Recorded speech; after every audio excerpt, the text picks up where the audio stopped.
Hide the kids. Not suitable for younglings or the faint of heart. It's time for RIPC. The stuff that peacekeepers would never, ever say. A joint partnership with Fandom Empire and the Intergalactic Peace Coalition, listeners can now join us and enjoy untamed, unfiltered, and unprecedented thoughts from programs that are just beyond IPC's rating limit. In case you couldn't tell, tonight's topic is Game of Thrones. That's right, we're heading back to Westeros for an action-packed discussion that requires a big roundtable and a live broadcast open to the public. RIPC is traditionally a patrons-only program. You can see our Patreon links above if you want to be able to see all of our previous episodes and the episodes to come. But for tonight and tonight only, we felt like this was a discussion that everybody should have the opportunity to tune into.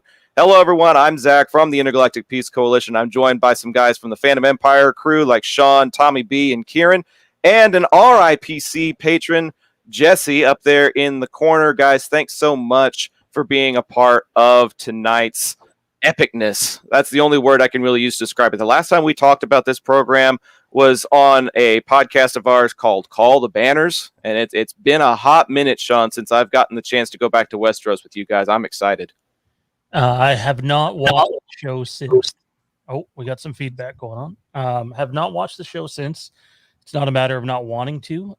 When I get into Game of Thrones, it just sort of sucks me in, and I can't stop. Yep. And like I've been putting off a rewatch for about 2 months now, and it's going to happen. And man, it's crazy to think that was more than 2 years ago. Jeez. Like, a lot has happened in the last 2 years, to put it mildly. But there's just a lot of different perspectives that people can take coming into this show. So I'm really excited to hear everybody's thoughts on it, all the different perspectives that we're going to get from it. Kieran, you're one person that I really haven't spoken to that much about Game of Thrones. Were you somebody that was like in there at the initial onset of the program? Did you join it a little bit late? Like, what's your experience with Game of Thrones? I believe I came in at season 2. I had wanted to watch it in season 1. It definitely piques my interest. Anything to do with knights and swords and things like that. Anything to do. I mean, it's the sort of thing I want to watch. But I didn't really get to it until it was like a water cooler show where everyone was like, "Did you see that show, that Game of Thrones show?" And I was like, "Oh man, I'm gonna have to buy HBO." Fine, and I did it, and it was well worth it. But yeah, I really liked it. I have a different opinion on some of Game of Thrones' stuff, so we'll get into that later. It's pretty much just my pretty much always my opinion is a little bit different than everyone else's. So that's what makes YouTubing unique, right? Everybody's got his opinion, and everybody can tune into those opinions. So it should be fun. Tommy B, you were a part of Call the Banners and even the Fandom Fraternity podcast back in the day when we talked about it back then. I know your thoughts on the program, but just for folks that may be new to hearing your thoughts, like what's been your take on Game of Thrones as a whole? Yeah, sure. So I came into the show late, very, very late. Actually, maybe 6 months, maybe a little more than that, before the final season premiered. Mm, So most of it was very much behind us at that point. hmm I ended up being able to go through all the seasons through like a video on demand sort of thing, and I ended up watching the final season with a hookup from a very nice person. And I'll just say I didn't understand completely the same controversy of the final season as a lot of folks, and part of that is probably because I wasn't invested in the show for as many years as other folks, were. But we'll get to that. We will. We will. We're going to be covering that, what house we're declaring for, and so much more. Jesse, you're also very, very new to just podcasting in general. You've got your own podcast that you just started, which is awesome. Tell us a little bit about your streaming adventures and how you came to experience Game of Thrones.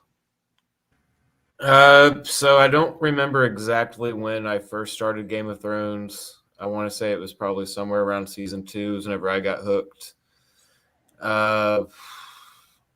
It's what made me end up getting HBO Go, or I think it was HBO Now or something like that that it was called back then. But it was because of Game of Thrones, and I was trying to hurry up and catch up, and I wasn't able to be home to watch them whenever they premiered. So it's like, well, if I get that, then, anytime access. And I just remember in the truck on the way to the job site or just constantly just watching Game of Thrones until that final season. Yeah, for me personally, I kind of got on towards I think the 5th or 6th season, maybe it was even the 7th season, and I got that I think it was like a 2-week free trial or something like that, and I ended up binging the whole show over the course of 2 weeks. And then that last Sunday that the season finale came out, I think it was the season 7 finale, I still had my 2-week trial going on. So I just binged everything for 10 straight days, and then had one day off, and then the season finale happened. So I got caught up in the span of just a couple of weeks. But I'm curious to the folks in the chat. We got about 10 people tuning in right now. Thanks for being with us. How did you guys come to experience Game of Thrones? And more importantly, what house do you declare for? We're going to go clockwise, starting with Tommy B and circling back to me. What house from Game of Thrones do you declare for, and why? Definitely House Stark. I like to feel like that they're the ones they kind of delved into first. You got a little more exposition of maybe more so before the other houses. And I feel like all the characters, just in my opinion, were the most likable. That might be a cheap answer out. But I kind of gave away who I might be declaring for just by the headgear. I found that at a box lunch, I think, and it's part of my little House Stark collection that I've got going on. But I'll explain my reasons why in a second. Jesse, it's to you, sir. What house do you declare for, and why? So if it's for a house, I'm going to declare Stark. Their house, I mean, like Tommy mentioned, they seem to be the most likable, but just throughout the whole course, you see that they stay the most pure, I guess. And so the most that you find ways to identify with without feeling like you're going over your moral border, maybe. They seem the most relatable, so I choose Stark. Anthony Stanfield. I'm House Stanfield. All right, if we're going to get technical like that, then fine. I'm House Arnold, but that's not exactly something anybody would be proud of if you've done your late 1700s history lessons. But I'll get to that at another time, perhaps. Sean, you and I have had this discussion several times over, but what house are you declaring for, man? Yeah, I got to be honest. It's still hard to pick because there's 3 that I really love, and then it's kind of like, can I be House Night King? Because, I mean, that dude was badass. Very minimal screen time, and yet such a huge threat. But what house did the Night King originally declare for before he became the Night King? The belief is Stark. I know we didn't get nearly as much background on that as was rumored for season 8, but Yeah, no, I believe he was House Stark. That's the going theory anyway. I'm House Stark too, but man, do I have a lot of love for House Lannister. Mm-hmm. Tywin and Jaime and Tyrion. It's just like, oh. I thought that was Johnny's house of choice. Oh man. I thought it's an adult show, right? Yeah, RIPC. Yeah. This is RIPC. That like this is going to be a cuss-filled discussion. We just haven't gotten to that point yet. But yeah, spoiler alert. This is not okay. I'm just gonna make it adult right now. It's time for a beer, and I'm opening it. It's not even a beer. So I've been vaping like since we went live. So. It's actually a Jack Daniel's cola drink, and I'm opening it with a Hand of the King bottle opener. So, but yeah, definitely an adult show. So please feel free. I think we know what House Kieran is. You know, I'm definitely a House Stark person, actually, even though I put Kieran Targaryen. I'm honestly, I always cheer for the good guys pretty much all the time. I've always been like that. I've never been like, oh, I really like the Joker. I'm like, no, I like Batman to defeat all the bad guys. Like, that's just kind of the way I've been for the most. Except for the only difference, and I know we're not going to talk about it here. The only time I'm different is wrestling. I like villains in wrestling, but every other show thing like that, I just relate more with good guys, even though I'm kind of an asshole sometimes. See, I was kind of rooting for Heath Ledger in The Dark Knight. Not gonna lie, I kept hoping for chaos to rule, and got kind of pissed when Bane got his way, but the Joker didn't get his. I was like, what the fuck? Olenna Tyrell was a boss bitch, and I loved her, said Erica Harvey. Okay, she played the game as well as Tyrion, in my opinion. Like, as far as knowing the politics, the intricacies, the conniving, the negotiating, as far as like knowing what to do and how to do it, she represented the Tyrell family better than just about anybody else. Because if you look at just the Tyrell house as a whole, it's understandable that the line basically ended with her, because she was the only one worth a damn in that family. She was awesome. She was a badass. She is awesome. I mean, she got rid of one of the biggest problems on that show. So, oh, she. I love that. I love when she's like, "You didn't think I was going to let you marry him, did you?" Like, let's be real here. Like, I'm not stupid. and what's funny was, Tommen was kind of a lesser evil and like a little easier to manipulate, but I don't really feel like he had the purest of heart or the purest of intentions either. And so just going back to that whole family, like the Lannisters, except for Tyrion. In the first couple of seasons, I couldn't stand Tyrion, but towards the end of the show, I really did enjoy him and his growth. But for the most part, I feel like the Lannisters are almost the types of people that you love to hate. I don't know if that is as accurate a representation as it could be, but I feel like just about everybody from that family has a moment where you're like, you suck. I hate you. I want you to die, but I love watching you in the meantime until then.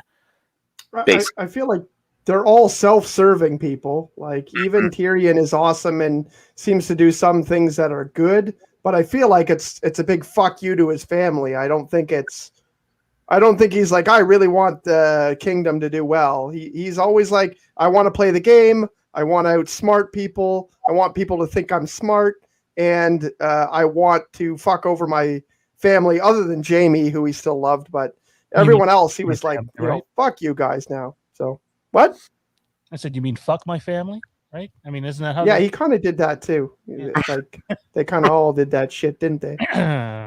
They kept the bloodlines pure, and I'll tell you that opening episode where you actually see it happen in the last 2 minutes, like that kind of took a lot of people aback. But I think it was also one of the things that like hooked people. It was like, all right, these showrunners give no fucks, and they are literally showing all the fucks, even the ones that might disturb you. And I think it kind of set the tone for what the rest of the show could end up becoming. And in my opinion, as the show grew, so too did the scope of what they were trying to present. I don't know if the show necessarily got better with each passing season. That there were some peaks and some valleys, obviously. But as we're reminiscing on Game of Thrones as a whole, let's say we're in the peak of this show. You know, season 7 has left everybody on the edge of their seats, and you're anticipating that final season. But there's still some people that just haven't gotten around to watching it. There's still some people that haven't seen anything from the show, and they feel a little overwhelmed. If there was one episode that you were going to recommend to somebody that was on the fence about watching Game of Thrones, what episode would you recommend to them? We'll go counterclockwise this time just for the hell of it. So, Kieran, you're up, sir. It's not exactly one of my favorites, but I think one that would be that I would say, just to get in the general person, is the what the Battle of Blackwater with the what's it called, where they finally set off the wildfire in the sea and everything. Anyone know what that episode's called? Sean always knows what they're called. Just Battle of Blackwater. Yeah. Okay. I think it's Blackwater. I would say that one. I mean, you get that really cool surprise. It was great. It looked great. The fight after it that happens on the beach is very grimy and you know, and you get a surprise entrance, and it ends on a real cliffhanger, as a lot of their episodes do. But yeah, I thought that was a great episode. That's probably what I would tell people if I was like, you know, really need to get someone hooked. I would probably give that one out. All right. Sean, what about you, man? Well, I'm going to cheat here and do something interesting that Zach has no idea I'm going to do. I'm going to say that my answer is probably the same as Zach's over there, because he actually did this with his dad, I believe, if I remember right. So why don't you tell the story, man? That day, yeah, that's basically how I got my dad hooked on the show. We'll jump around a little bit. That's fine, because I'm actually going to echo Kieran, and it's season 2, episode 9, Blackwater. It just had a lot of vibes that were reminiscent of The Lord of the Rings, which was a franchise that my dad already enjoyed. It kind of reminded me of the Battle of the Two Towers. And so even Sean C in the chat saying, you know, Kieran took mine. Well, I think a lot of us have a very similar idea. It's a very well self-contained episode that's very battle-oriented, that shows the quality and the intensity of the show. But you also have certain quieter moments, like the one up in the tower between Sansa and Cersei, where you get to see some of the writing on display in the show as well. So, you know, you've got a lot of the big players on display. You've got a really big battle sequence. You've got plot twists. You've got action stuff. And yeah, I started by showing my dad that one, and then we circled back to the pilot. Once he had an idea of what the show was about, and it's not just sex, sex, sex, sex, sex. Once he had an idea of the other things that it could do, he was interested in seeing the rest. So yeah, season 2, episode 9, Blackwater is the one that I would recommend to folks too. I guess depending on you know, the person that you're recommending it to, you know, like if they're a person who's you know, maybe into some more of that sex, you could probably pull out one of the pervier episodes of Game of Thrones. Yeah, the pilot had a lot of it. There's some stuff in season 1 in Littlefinger's brothel that you could probably do.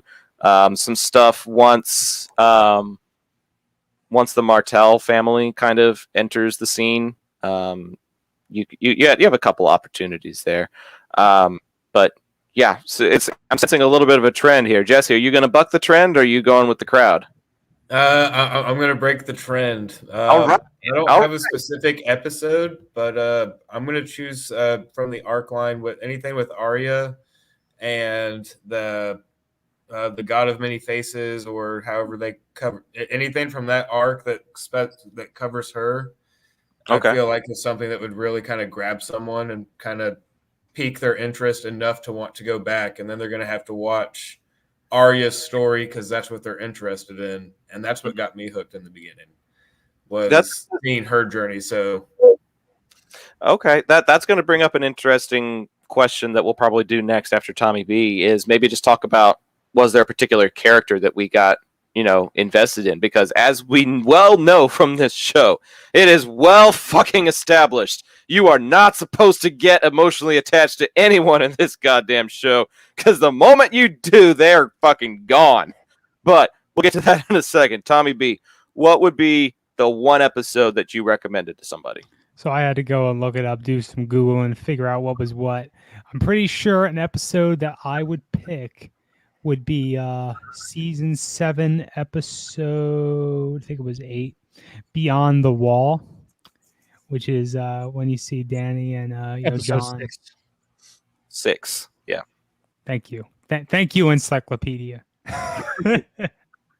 With the dragons, and you end up seeing the Night King basically impale Viserion, and he ends up getting reanimated. And I think that was like the episode before the season finale. And we all know what some more plot development goes on in that episode too. I don't know if Zach was going to ask this question, but that is legit my favorite episode in the series. Is that right? Yeah. Is that right? That was going to be a question I was going to ask. We got plenty of questions that we're going to go around the round table and asking people, and there's some pretty great stuff in the chat as well. Who was it? Erica suggested if anybody's looking for something vaguely pornographic, anything with Baelish in season 1 or 2, we'll do that for you. So there's definitely a lot of material to pull from, for sure. Alicia is in the chat. Hey, how's it going? Thanks to everybody that's tuning in tonight. Be sure to follow those links up above if you want to be able to get access to all of our other RIPC specials.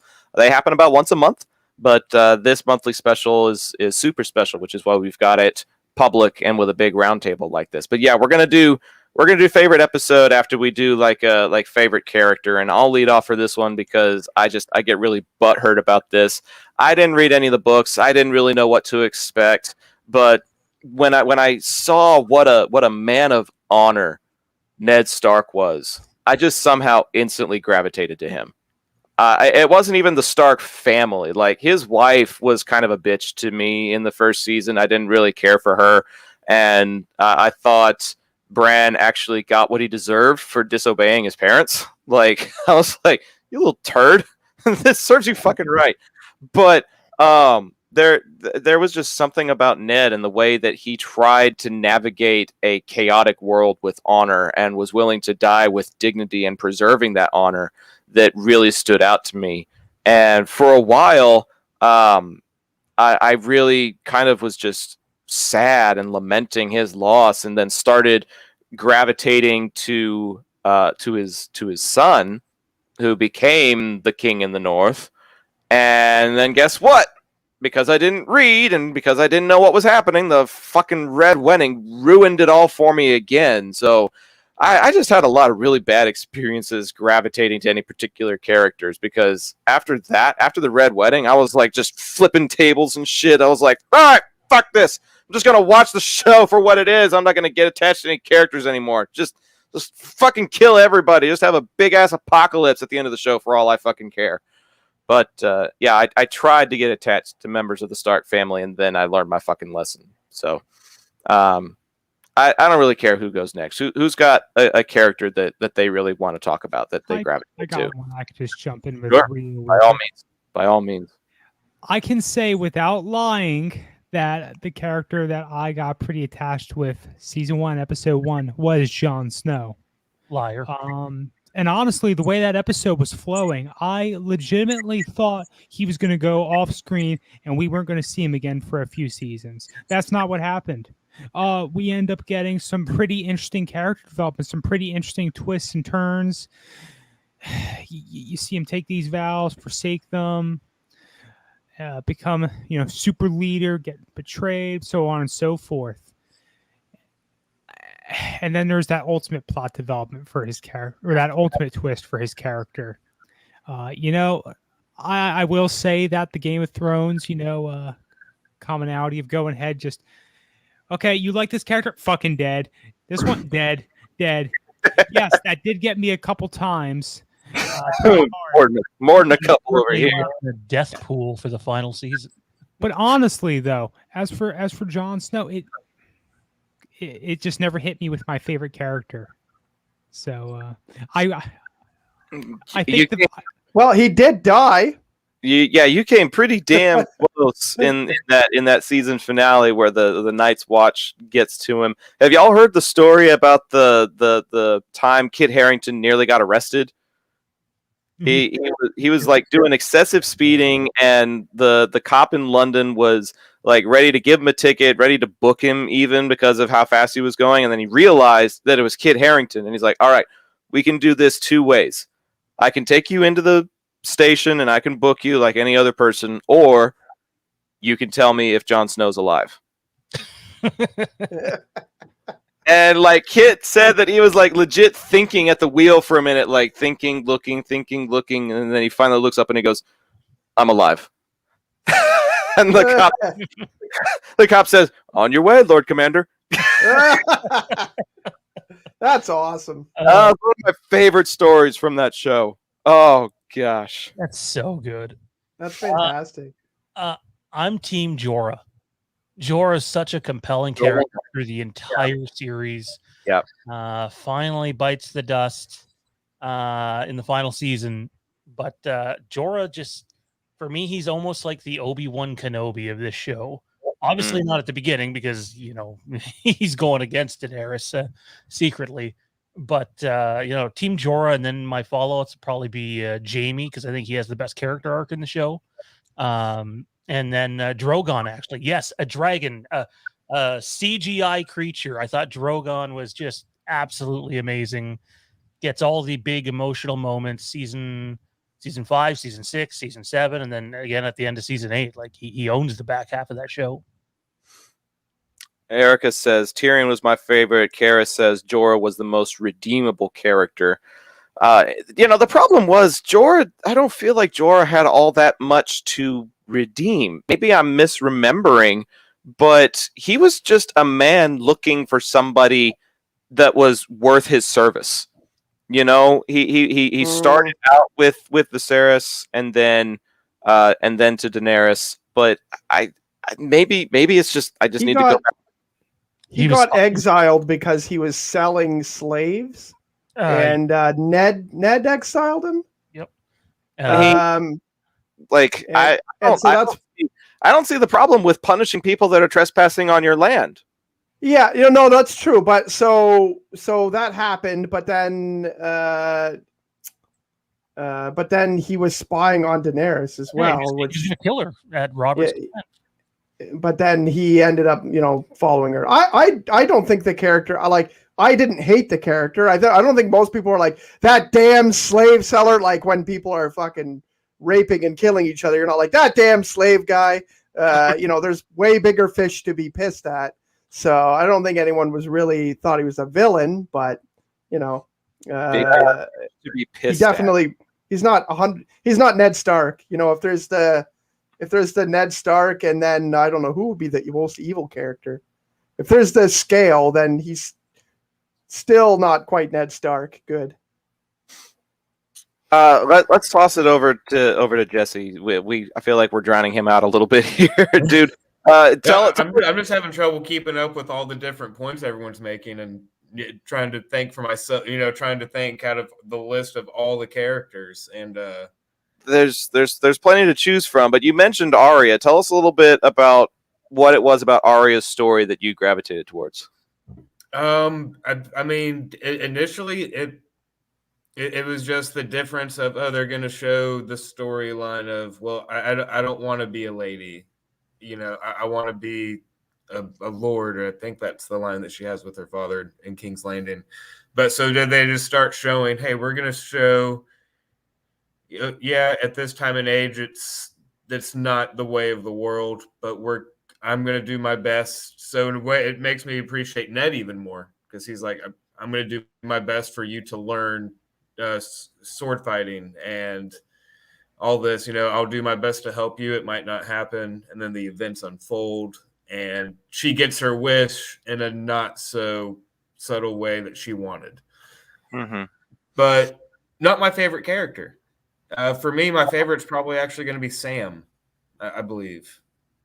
Oh, okay. Just, because I mean, you see him from the very beginning. You think, at least for me, I thought, oh, he's going to be the Black Watch member that's going to die off first or early, and he sticks around a while and kills the first White Walker and ever, and just all these amazing things, and just shows it's not always what's on the outside, it's what's on the inside. And he's like, well, I'm going to learn, I know books. We have books here, so I'm going to go down this path. And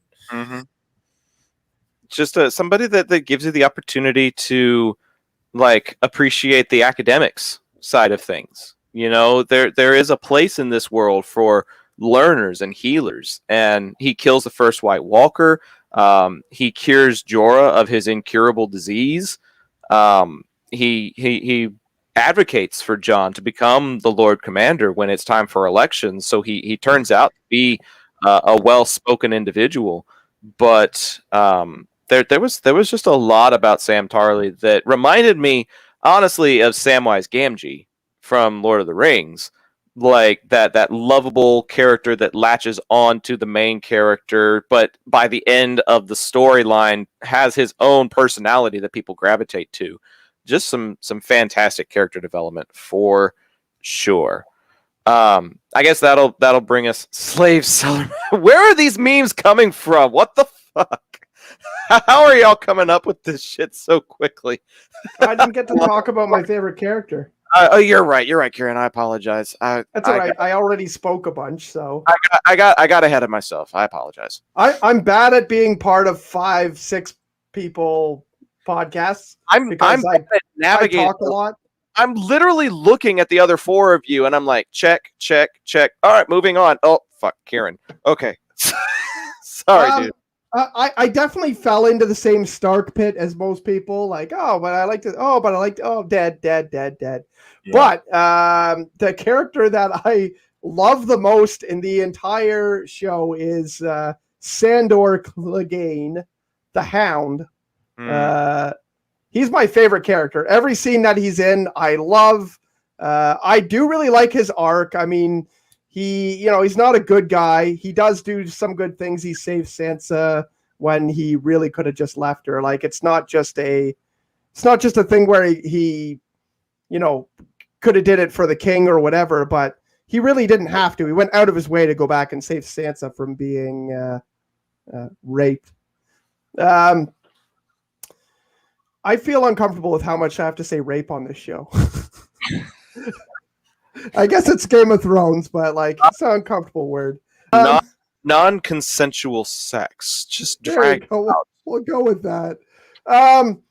But I love his character arc because you can see that, the reason he's such a terrible guy is, he was raised pretty crappy, his older brother was upset that he played with one of his toys and, tried to burn his face off. And, he's obviously, he's a really big, strong character, but his brother is the bigger, stronger, more revered character. And he has to not only be in his shadow, but be kind of his whipping boy. And, even the way that he talks about his brother during it, he'll be if he dies, whatever, fuck that guy. He's kind of talking under his breath, he's still afraid he's going to be around any corner.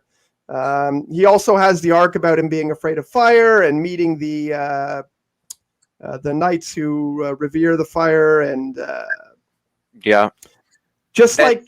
and his arc is the one that ends properly in season 8, to me. So is one of the things people didn't really complain so much about season 8. So I don't know, just him walking into any pub and being get me a beer, you fucking cunt. Was just that made every episode for me. So. Oh man, Erica's putting the nail on the head too. The Hound was such an interesting character, but his brother though, and we'll talk about the Mountain, particularly when we get to talking about one-on-one fights probably. But I want to talk about the Hound and his relationship to Arya. Like the connection that the two of them experience, in my opinion, is unlike anything else you get in the show, because there is like a semblance of both hatred and respect going on between the two of them as they adventure together. And the things that she learns from him and the things that he learns from her, I think ultimately end up shaping both characters and helps in the evolution of their story arcs. Thoughts on that, fellas? Yeah. Like no, totally agree. Great. I was trying to let someone else talk. Great. I try to open the floor and everybody's like, yep. All right. Fuck this. Moving on. Well, if we didn't stop to wait, then we all would have tried to jump in at once, and it would have just been a vocal You're track. all too damn polite. That's what it is. You're all just too damn polite. Well, All right, fine. fine. I guess I'll just go fuck myself then. Fuck. Gotta have that in an episode. Appreciate that. That's actually on merch now, so go hit up the merch line and get your own Guess I'll Go Fuck Myself shirt. Just wear that around. I got me a Mother Canuckers shirt that I'm going to wear around the Dallas, Texas area and just confuse the fuck out of people with. But if you want, you can also get the logo on a shirt just like that. So we'll put the link in the chat there, and hit us up if you want to get your hands on some Fandom Empire / RIPC merch. Fucking Tommy, I'm sorry. That intentional friggin' stretch to show the Phantom Empire. Yeah, had to do really, it. That was not He subtle. knows. Oh, Someone's observant. oh, got the RIPC. Well, We're all rocking it, but Kieran, who's fucking doing his best Bray Wyatt impression. So Yeah, my shirts are somewhere over there, right? Right, Sean? Somewhere They're over there? dirty because you wore them all to advertise around town. mm-hmm. That's what it was. I've actually done that before, and so far nobody's noticed. So one of these days somebody will. I wore one to the gas station the other day, and someone was like, "Oh, I like that shirt," and I was like, "Oh, look it up online." Doubt they took the time, but never know. RIPC with a skull. What is? Oh, I wasn't wearing this one. It was for a Must different be a podcast. gang. Oh, yeah, seriously, the skull kind of makes you feel like it could be that, but nope, just a bunch of guys getting vaped and wasted talking about a fictional world. But it's all in good fun. So we've gone from the episodes you would recommend to favorite episodes, and please feel free to monologue about this stuff as long as you want, because there are some epic episodes for all kinds of different reasons. From the Red Wedding to the Battle of the Bastards, there are just so many great options to choose from, but y'all got to pick one. Who has one that they just say stands above the rest? Anybody? No. I'm just looking gonna mine pick- up right now. I'm gonna pick somebody. I still haven't picked. I've been thinking Okay. the whole time. All right, we'll save Jesse for last then. Kieran, you're up. All right. My favorite episode is episode 410. It's the episode. It's the episode where Brienne of Tarth fights the Hound, and just the brutalest fucking fight ever. Just like absolutely brutal. Like every single time, they don't even hit each other with the swords very often. They just keep punching each other with the fucking end of the sword over and over again, and like for sure. And at the end where she just boots him off the hill and he falls in all of his armor. It's just so violent the way he thuds, and you can obviously you think that the character is dead, and spoiler alert, he goes away for a while, but it takes a while for them to show that he's not, but he's not. But that's also the episode where Tyrion kills his dad, and finds out that his wife, who seemed, or not his wife, his mistress, who seemed to like completely love him and be over the moon about him, was sleeping with his dad, I think. And yeah, he kills hhis dad on the shitter, which is pretty cool. And there's a bunch. I remember watching that episode because I'm doing a run through right now. I remember watching that episode, being like, "This is the best fucking episode," and I don't know why. There's probably a lot of crazy big battle episodes that people like more, but that one's the one that sticks out to me. There's definitely a lot that goes down in that episode, and it seems like every scene just kind of requires your attention. Like, you can't take a break, you can't take a breather, because whether you're in Marine or you're in up in the north, or if you're down at King's Landing, there's always something you've got to pay attention to. So yeah, there was a lot of shit that happened in that one, and I think like kind of fucks you a little bit, because right after killing his dad, he kills Shay, his mistress, doesn't he? He kills her before. He kills her before, and then like he's sad after the fact. right. Well, yeah, he tries to drink himself to death later off after the episode. For a while. I enjoyed her character, so that was unfortunate, but shit happens on Game of Thrones, right? They all die. Everything's fair game when you play the game. Shit happens. I see what you did there.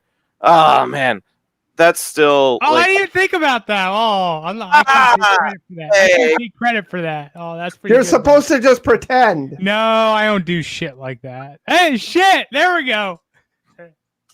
Yep, there we go. Okay. Anyway, I'll go because mine's quick.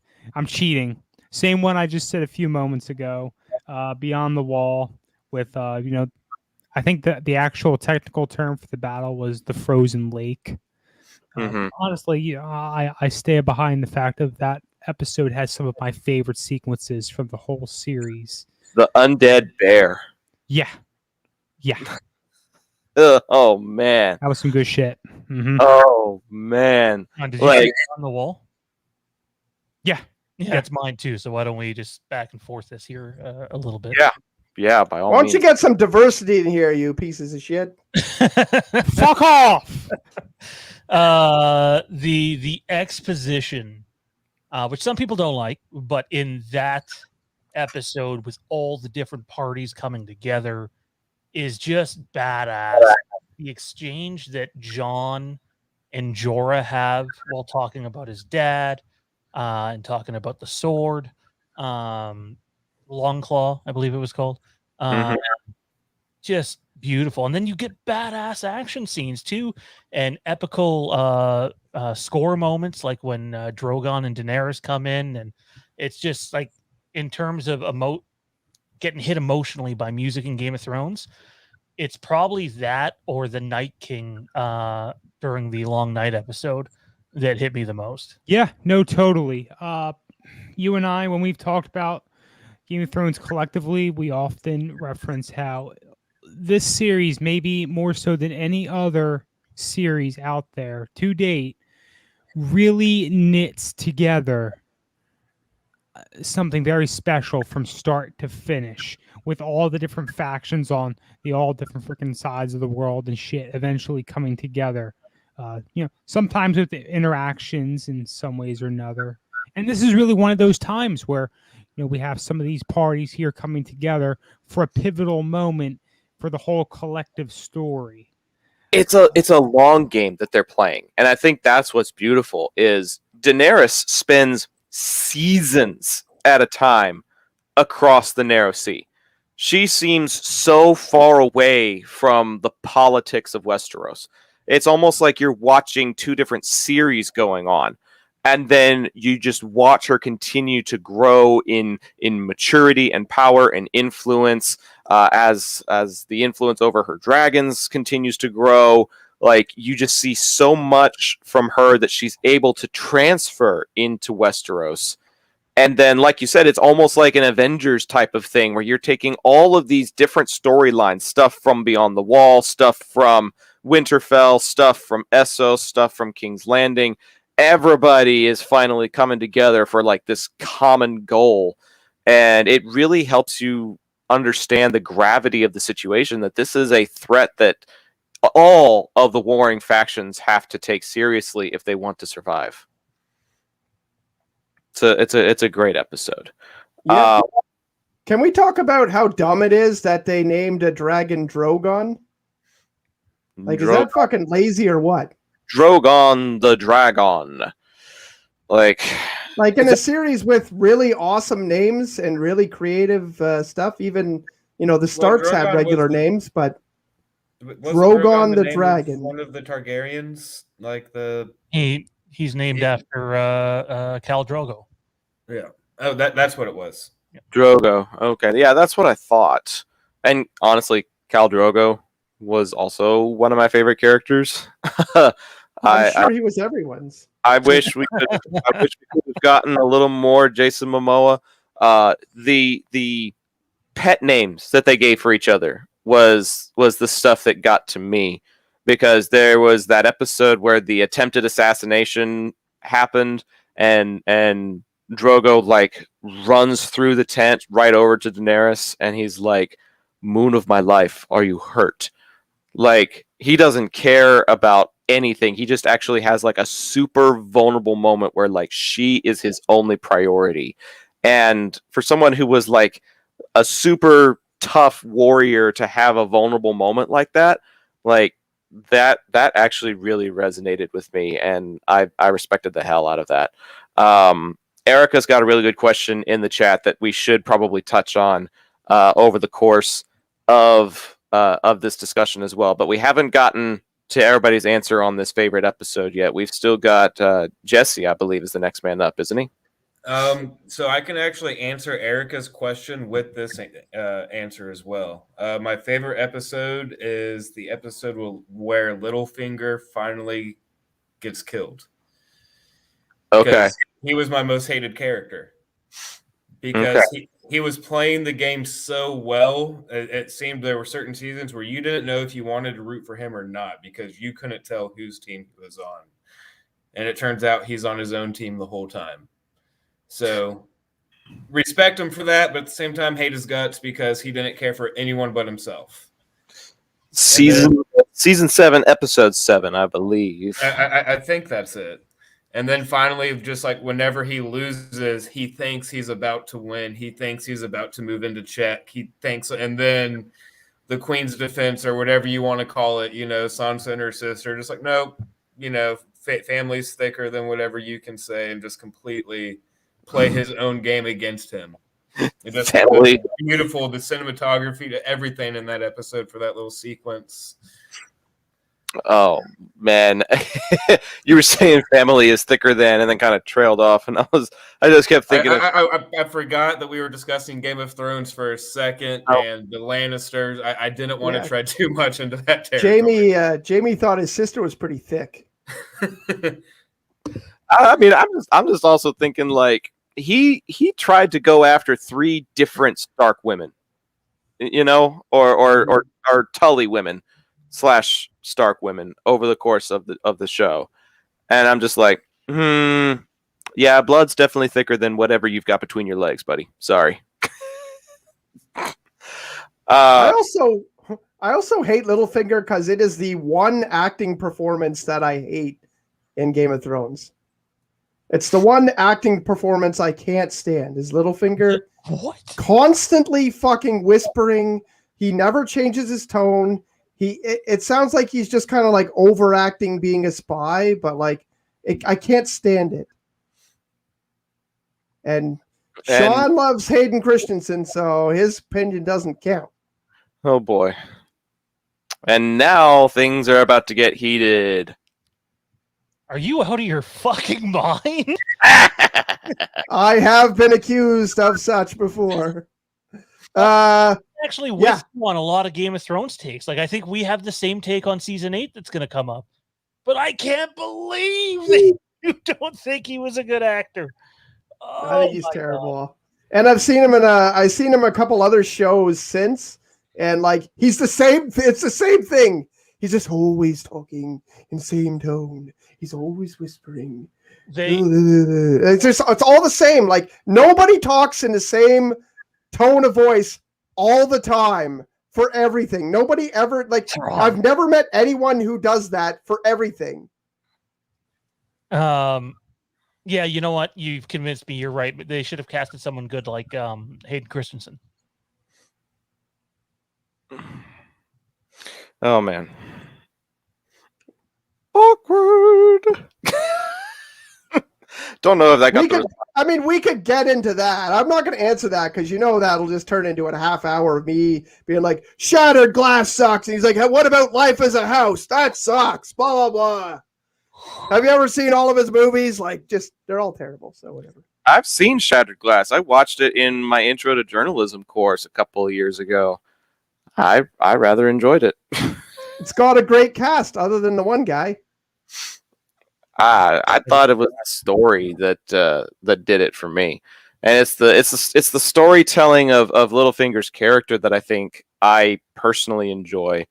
Is that even if he does just seem really self-serving and really monotone, he's effective. And there was a time where, before that 7th episode, right before the big twist in the throne room, like all the way up to that moment, I thought he was winning.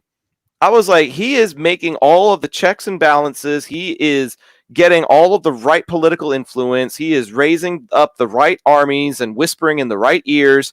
And like all the way up until the throne room sequence, I thought he's actually about to fucking get rid of another Stark. Like he's actually about to fucking pull it off.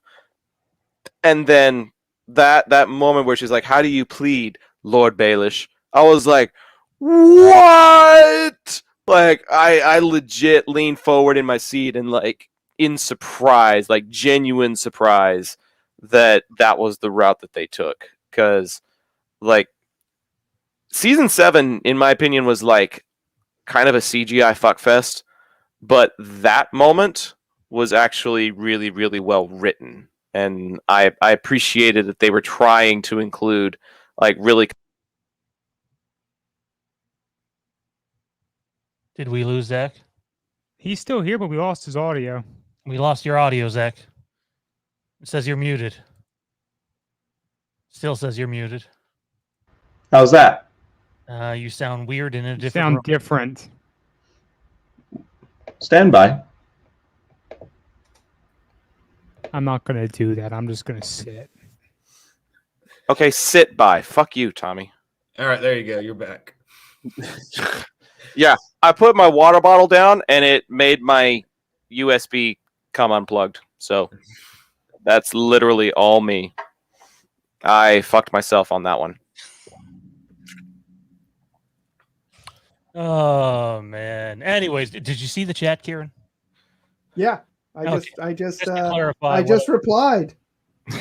I think we're having StreamYards issues too because it's not showing me anything. Weird. Interesting. Well, okay, I'm going to give my favorite episode, and then we'll get to Erica's question. It's been sitting there on the bottom third for a little while now. My favorite episode is the 8th episode of season 5, which would be Hard Home. The battle sequence that takes place after some really compelling conversations. It's the beginning of the forming of the alliances. If Jon's able to get the wildlings on board, then he'll be able to smooth talk anybody in Westeros. But this is the part where he goes from just being Lord Commander of the Night's Watch to being like a leader of the world. And he's trying to convince people who have such historic differences to recognize the greater threat. And there's no better opportunity to recognize the greater threat than when you've got those hordes of undead storming your walls. And I think it just gave us a real great example of the threat that the Night King and his forces possess, and then gave us some really, really great action sequences in addition to some really great writing. So as amazing as other episodes may be, I think Hard Home still stands above or stands out more than most of the other ones do. So that'll take us to Erica's question. It's been sitting there for a little while. Thank you for your patience. But this will be an interesting one because there are definitely plenty of people to hate. Littlefinger would be one of them. Joffrey would be another. Those are probably pretty obvious answers. But Ramsay Bolton. Ramsay, oh man, Theon. I didn't like Theon until he got castrated. You had to get rid of his balls before he actually grew a pair. So there were plenty of people that you would love to hate. We'll just take this one clockwise for the sake of knowing where the progression goes. Tommy B, most hated character. This fucking sucks. This sucks because I had a lot that I didn't fucking like. I'll just tell you my tie and where I'm leaning. So Ramsay Bolton is definitely there. Definitely. I relished in his death. But here's the unpopular tie. Didn't fucking like Cersei. Throughout the whole fucking series. Did not fucking like her. One bit. Like maybe they had like one or two spots where they could have redeemed her character to me. Just a little bit. Jamie fucking liked her. Yeah. Yeah, that's true. He liked her a little bit too much. He fucking liked her and he liked fucking her. That's true. That's true. Another part they fucked up about the series. Fuck. Fuck. Wait, you're saying you didn't like the incest in the series? Because that's kind of the whole series. No, for real, I shipped Jamie and Brienne. I did, and we all know how that went. Oh man. Yep. That was that part of the finale was painful. Yeah, we'll get to that. So was it a tie between Cersei and Ramsay, or was it a tie between Cersei and somebody else? Cersei and Ramsay, it was. Cersei and Ramsay, but you're leaning. If I had to pick one, I'd pick Ramsay.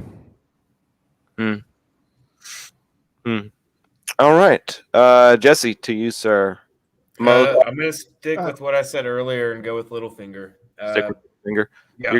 Yeah, I hate Ramsay and I hate Theon, but Littlefinger just caused so much. I mean, it's because of him the whole thing started, because he killed. I'm forgetting his name right now, but Lady Tully's husband. He gets him killed, and it starts the whole thing. So Jon Arryn. Killed Jon Arryn. Yep. That's it. Yep. Sage, how about you? Sage. Wow. We're going back. Yeah. Wow. Yeah. I'm mixing it up. So, I mean, everybody loves to hate Cersei and Littlefinger even. Littlefinger's not very liked, and Joffrey's not very liked. And I get why nobody, likes those characters. But I would suggest that Cersei's such a good villain, and Joffrey was such an under-your-skin villain. Same with Ramsay, that they did it so well that you almost liked the portrayal of the character, like the job the actor and actresses are doing. The one that really always got me, though, was Catelyn Stark. I couldn't stand that fucking bitch. And when she died in the Red Wedding, I was sad to see, oh my God. Rob, thank you. Rob go. That sucked. But when she got hers, it was like, yeah, fuck you. You toasted her death with everyone else. Damn right. We have had this discussion before, sir. We have had this discussion before. I don't know if I want to get into it again. I don't have like the quotes and the evidence to back up my arguments, but I feel like there was redemption in Catelyn's character that was just cut off prematurely when she was killed in the ambush. So I feel like she was starting to grow on me, but I can see where you're coming from with it. There's a lot that I would just love to just be like, oh, Joffrey sucks. Like the scene with the two girls that end up in his bedroom and he makes them like physically abuse each other. That one made me cringe hardcore because I realized he was just a nutbag and unstable.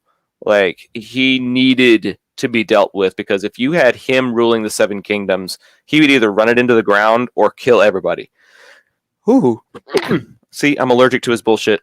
I can't stand it. But I think if there was, and this is another one that's that's going to get under, probably going to get under Sean's skin. This one is one that I'm going to be joining Erica with. Actually, you kind of jumped the gun on me. Stannis Baratheon was a bitch and a whore and a motherfucker, and just did not deserve the throne, and took a lot of unnecessary and ridiculously extreme measures that involved killing his own daughter. Like, his own daughter had to die in order for him to achieve his goals, and then he didn't even fucking achieve them. So he made a shit ton of compromises that just did not pan out for him. And to compromise your character to that degree and not even get what you were after, he was a shit leader, and he would have been a shit king. And he was shit in battle. Very few battles actually won. Like, this man did not deserve the throne, and he did not deserve the praise that he ended up getting from certain people on this show. It's funny. It's funny that when you're cheering for Stannis, if you're cheering for Stannis, but the scenes that you're seeing with Stannis, I feel like people like Sir Davos a lot. Like, he's awesome, and I like the actor and the way he's portrayed, but Stannis not so much. But it was weird. It was a weird turn for the character, killing his own daughter, because earlier on, there's one part where Shireen, I think Shireen, right? Is her name? Something like that. I don't know. Anyways, Was that his daughter? yeah, his daughter. Anyways, Another reason not to fucking like him. There's one time, there's that one point where she's like, "Oh, you don't like me," and he's like, "No," and he tells a big long story, and he's like, "I love you," and it seems like a heartfelt moment, and then later on he ends up fucking killing his own daughter. So, which was very annoying, but it's Game of Thrones, so that's that's part of it. I can't justify it by just saying, "Oh, it was Game of Thrones, so I can deal." The real reason for it is that he's a religious heretic, and he thought the Lord of Light was, showing him all this and all that shit, right? He wasn't a religious heretic. He was blinded by his thirst for power. Yeah. He resorted to whatever means he thought would put him on the throne, which included killing his brother. It involved the death of his wife and the death of his child. He literally compromised everything that would have made him a strong king and a strong leader if he got the throne. He lost all of that before he even got to the throne. And so his defeat at Blackwater was justified. His defeat up in the north was justified. He did not deserve any kind of power or recognition. And the fact that ambition got basically destroyed, his ego, his pride, his armies, his families, he literally lost everything and gained nothing. Yeah, well, I mean, a lot of characters were made to look stupid in the show, so I don't think many stupider than Stannis. Joffrey is right up as far as Stannis' stupidity goes, in my opinion. Joffrey didn't know shit about how to lead an army, and even though Davos keeps claiming Stannis is a proven warrior in battle, the only thing he ever did was clear the wildlings away from the wall. He didn't win the Battle of Blackwater. He wouldn't have won head-to-head against his brother, which is why he hired the Red Woman to assassinate him instead. He didn't actually win anything. There was no victories on the battlefield that justified his moral compromises. That's pretty fair. Sean, Sean just keeps shaking his head at me. I think he wants to lay into it. He's trying to exercise restraint. All I can say regarding Stannis would be that fuck it, this. Oh my god. He had this ready. What the fuck is All this? right.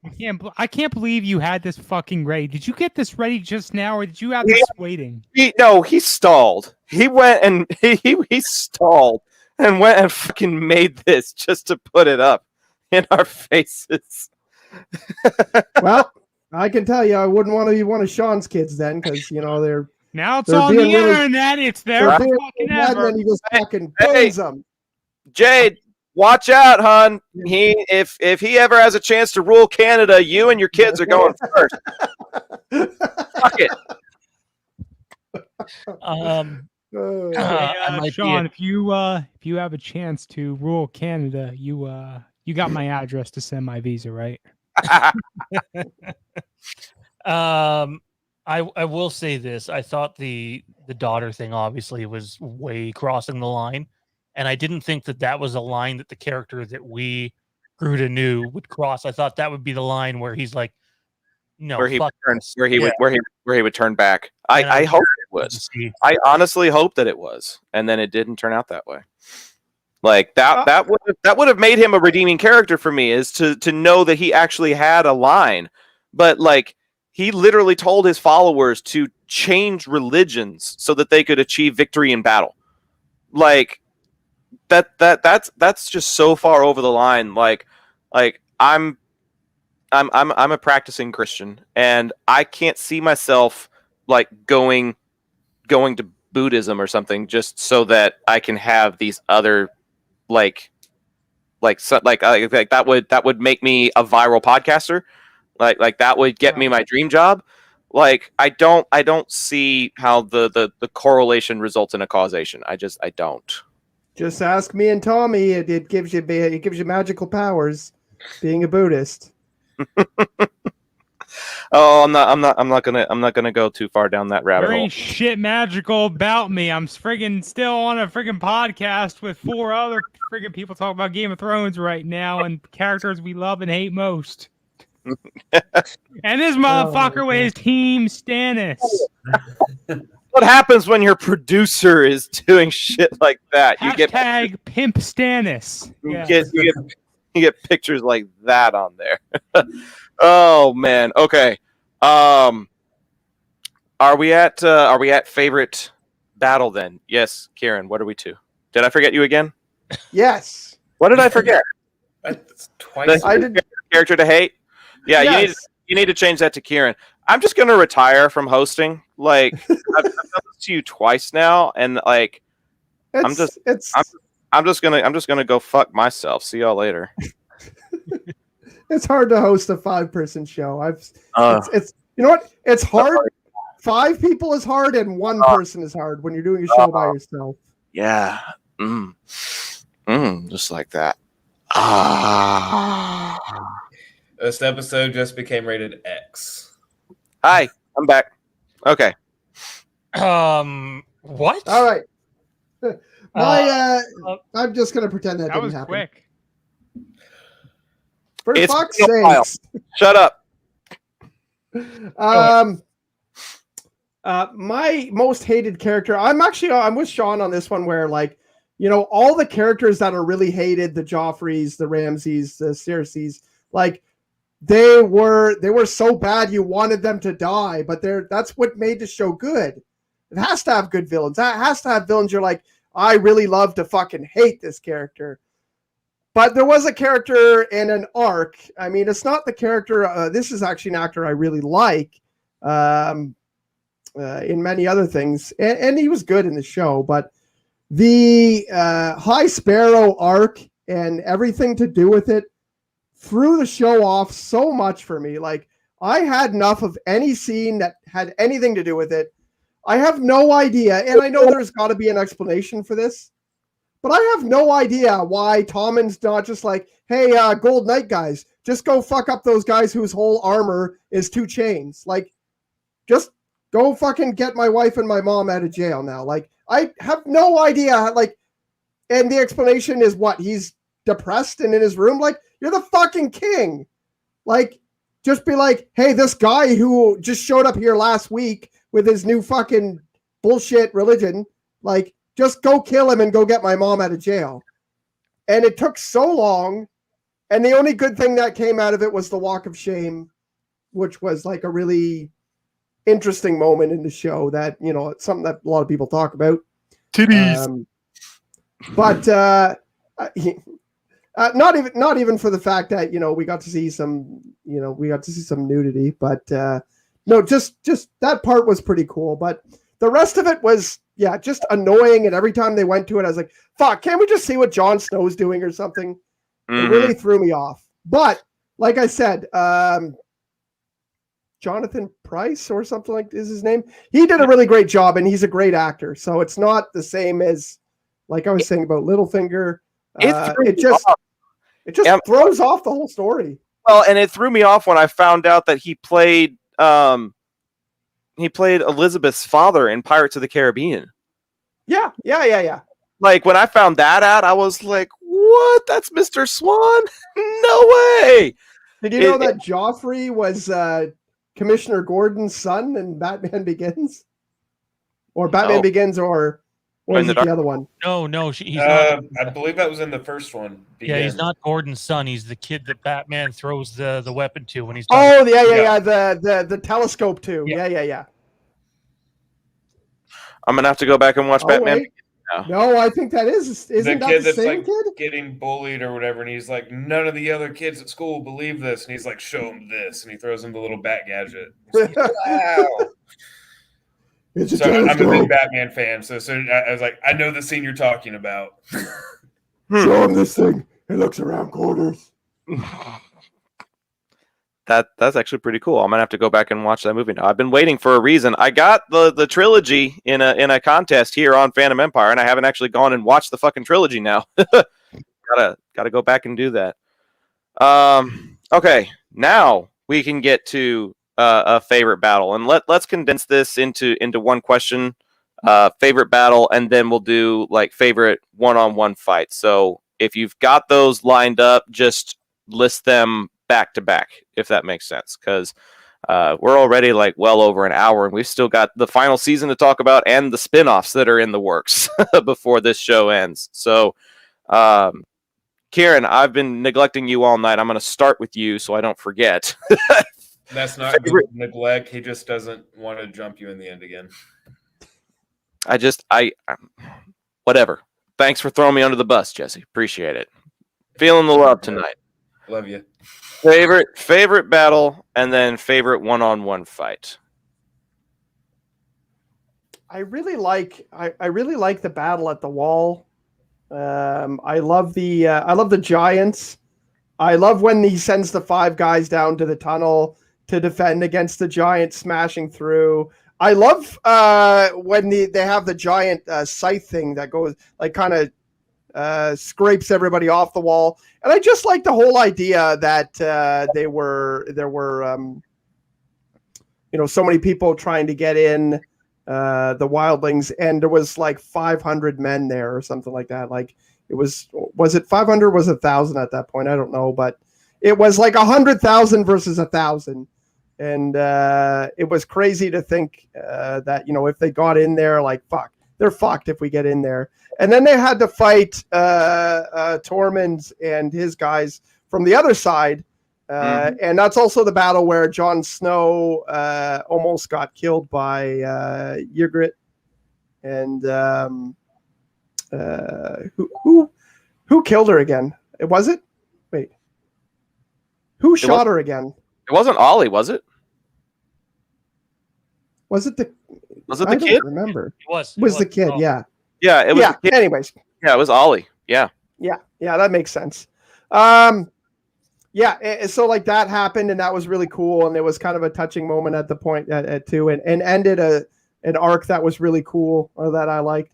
Who didn't like nothing Jon Snow? Like, that was the biggest line for a long time. Like, Sean Sean would come in, if Sean would come in and be like, "Oh, Hayden Christensen's awesome," I'd be, "You know nothing, Sean."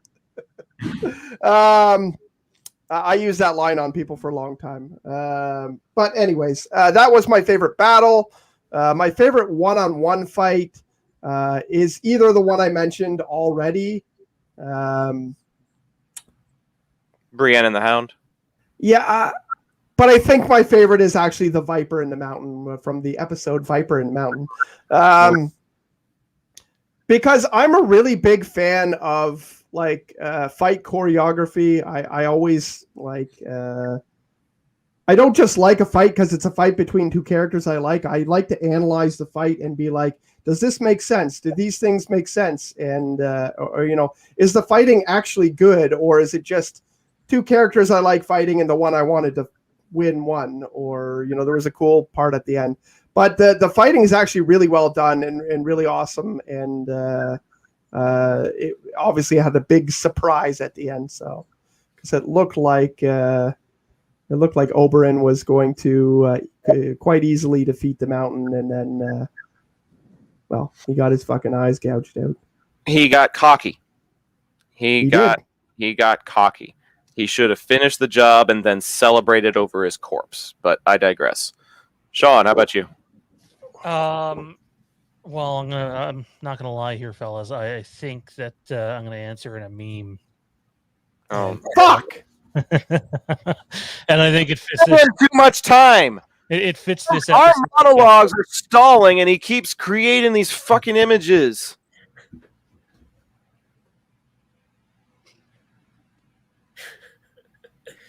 Wasn't that just special? Oh, wait! I didn't even see that.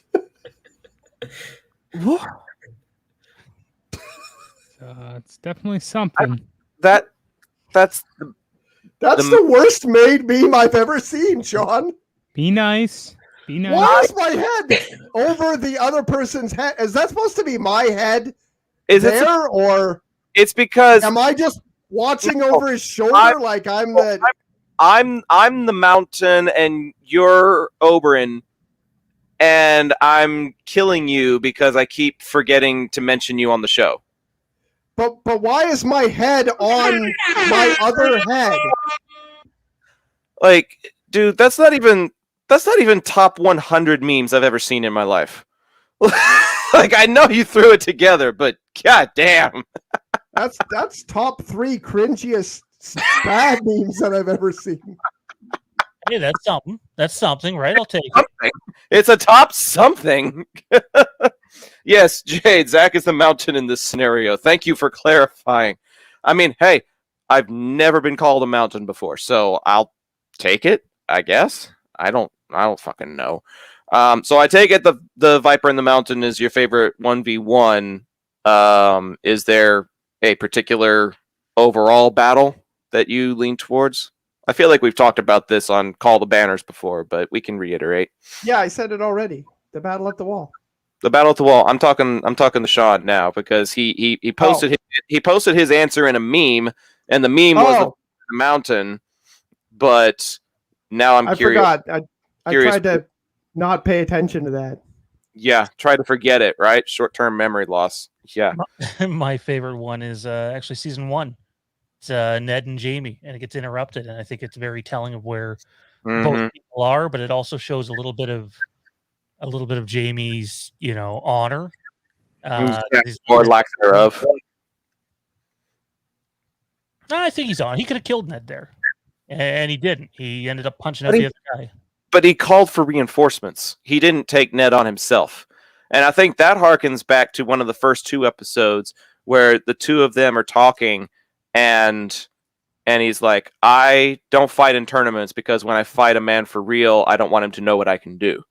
Ned showcases what he can do, and then his guards stab him in the fucking leg. Yeah, that's why he doesn't kill him, because he gets stabbed in the leg by the guard, and he's like, fuck. Now if I beat him, it's just going to be like, people are just going to say, well, he stabbed him in the leg. Yeah. Like, he got help. Yeah, but he wasn't calling for the help. He never asked for the help. No, he was pissed when that guy stabbed him in the leg. Yeah, for sure. Those guys were all kind of like surrounding them, and then one guy's like, "Yeah, I'll just take a pot shot," and then he's like, "Fuck, now I can't kill him." Like, what if someone saw that shit? No, I mean, it was right outside of a whorehouse, so of course word would get around about as quick as STDs did in Flea Bottom. So, okay, so then overall battle. You've done the 1v1. What's the big overall battle, Sean? It's got to be the long night episode. I know people complain that it's too dark. I don't see that. I really don't. Maybe the people that are doing the complaining are watching on shit TVs. Just a thought.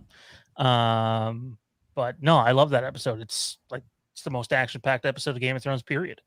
There's so much in that episode to love. And it's intense too. You're not just sticking with one or two characters. You're with all of the characters. So like there's a bunch of skipping around. So every time you're moving, it's a different combat sequence going on. And I just thought that I think Miguel Sapochnik? He's the one that does most of the big ones. Just knocked that one out of the park. Well, it was interesting because they alternated the pacing between like big action sequences and then like some intense, almost horror-like moments, like in the library scene with Arya. So they like try and stagger it to where you're seeing some really fast-paced stuff with some slower paced stuff, so you can take a breather, but you're still on the edge of your seat. And I did enjoy that episode. That was probably my favorite episode of the final season, was the long night. Jesse, over to you, sir. Favorite overall battle and favorite 1v1 fight? So for overall battle, I'm actually going to copy Sean's answer. I did have trouble seeing it the first time, but I had gone back and rewatched it with proper settings with my shitty TV to at least get to see it somewhat better. Still can't see it the best, but it's still, it's still a great episode and a great battle. You do get to see a lot, especially in the small flashes of fire. You do see everything. As for one-on-one, I'm going to copy Kieran's answer. The Viper and the Mountain. The Mountain, sorry. Yes. That I get so torn on that one for so many reasons. I've got a long list of one-on-ones, but for me right now, that's the one that sits at the top. It changes probably every few weeks, but So what are like the honorable mentions then? What would be the top three? The Ned and Lannister in season 1 is definitely one of them. I like Arya and Brienne, and it's, even though it's just like a little training fight, it's still a little, she's showing off her skill, and you get to see her advancement throughout the series from sticking with the pointy end to I know how to use this now. And so yeah, it's not a real fight, but it's still a small one-on-one. That one's always a good honorable mention for me. Brings up the best one episode character, Sirio Farrell. What a fucking awesome guy that was. Oh yeah. What do we say? I wish we could have actually seen him bite it on. I want to see how many people he was able to fight off with a wooden sword. Like, eventually you should disable somebody and pick up his metal sword. Like that one really confused me. What I wish is we could have gotten like some precursor stuff about how he ended up in King's Landing. Like, I really thought we were going to see him later on in like season 4 or 5. I thought he was going to turn up and be one of the men of many faces or something. I was really expecting that plot twist initially. Seeing him in Bravos would have been interesting, but I guess it was not to be. Tommy B, question is now to you. Yeah, so pretty interested time. I'm surprised that the majority of us are going with this, but I'm also with the long night. Yeah, everything that's already been said about it, I just absolutely jive with. As for, with one-on-one, I went with Owen Martell versus the Mountain. Okay. Well, I'm going to buck the trend completely. And just had to fuck it up. Someone had to fuck it. Max's idea of having Johnny and Kieran and Terrence on the same stream just sounds like it would be a bit of a clusterfuck. I'd love it. Let's do it. We can definitely try it, but maybe not on this program. You can do that on your own time, sir. Damn, I'm having enough troubles with this. I would say my favorite overall battle would be the first time we see Drogon in all of his glory, when he and the Dothraki attack the Lannisters in season 7. That is some of the most beautiful pyrotechnics that I've ever seen in my life. Some of the greatest CGI, some great action sequences. The use of the Scorpion actually reminded me of an old strategy game that I used to play on my PC, and I was like, I wonder how effective that would be in the games that I play. So there was just a lot of like hearkenings to my childhood. There was a lot of, just interest in dinosaurs and dragons, those reptilian fearsome creatures. You finally see the threat that Daenerys poses as a potential conqueror, and so I think that was just one of my favorite battles. Obviously, Battle of the Bastards is also right up there. That's another great one. But I think that's one of the first ones that stands out to me. And then one-on-one fights. We kind of teased about it earlier, but I think it's in season 3, early in season 3, between Jaime and Brienne on the bridge on their way to what is it, King's Landing? I think she's trying to return him to King's Landing. And Yes, you see just what a weakened state that Jaime is in, and how his reputation is about to come to like a humbling and crushing end, and you see what Brienne is capable of. She stands head and shoulders above everybody else physically, like literally head and shoulders. But this was the first time we actually got to see her in a true combat situation, and the way that she handles somebody that is supposedly one of the greatest swordsman in the Seven Kingdoms, and she just rips into him and is basically toying with him by the end of the battle. It really showcases a turning point in Jaime's character that's going to help him focus on humility, and a turning point for Brienne's character that helps you realize what a badass she is. So that is my favorite one-on-one fight. I guess we need to come to the unfortunate discussion of the potentially clashing of opinions on how the final season played out. I don't know if we need to discuss it episode by episode specifically. That may take too long. That would probably take way too long, even if it is just 6 episodes. But there were certain decisions that were made and certain directions that the showrunners went that was straying from GRRM's content. And so lots of creative licensing that some people received pretty well and some people kind of trashed. So I'm thinking we'll just go clockwise this time because we went counterclockwise last time. Tommy B, what are your thoughts on final season? I kind of started out at the top of the show with this. I don't have nearly as many years, probably a year prior, devoted into this series prior to the release of this season. So I went in it with relatively fresh eyes, as opposed to the hardcore fans who've been watching it for years at that point. Keeping that in mind, the one thing I did not like, and it's probably honestly what most people don't like, is that, Dany goes dark side. I really would have liked her to have had I don't know how many people on that show really have a quote unquote happy ending. It's fewer than live, that's for sure. Mm-hmm. But I would have liked to have seen her, I don't know so much as on the Iron Throne. I mean, you would have had to rip her out otherwise. But just with an ending where she didn't repeat history. And that's where I'll leave that. Okay. I have some thoughts, but I'll hold on to it for my turn. Jesse, to you, sir, thoughts on the final season?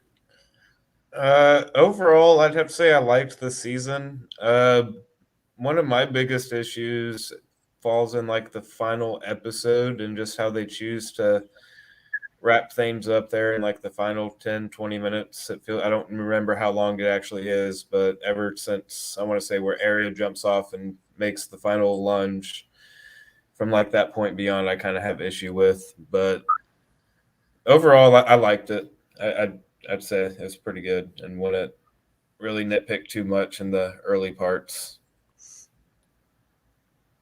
Interesting. Well, so far the reception is pretty fair, or has been pretty fair. I may be the only one ripping into it. Who knows? Sean, your thoughts on the final season? It was shit, and that's not my Game of Thrones. No, I'm kidding. I actually didn't mind it. I didn't mind. Whoa! Did Terrence take over your body for a second there? Spending too much time with him. Unfortunately, sentencing. I thought season 8 was great.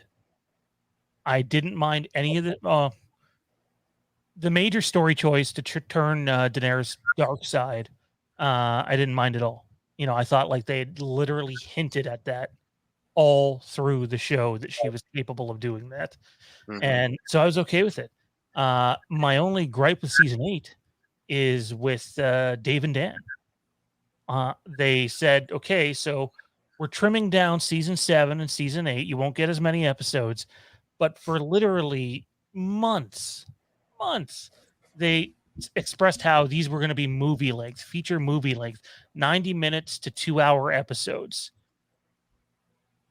The whole season 8 feels rushed, like extremely rushed compared to how the rest of the story is told. Even season 7 is spread out better than season 8.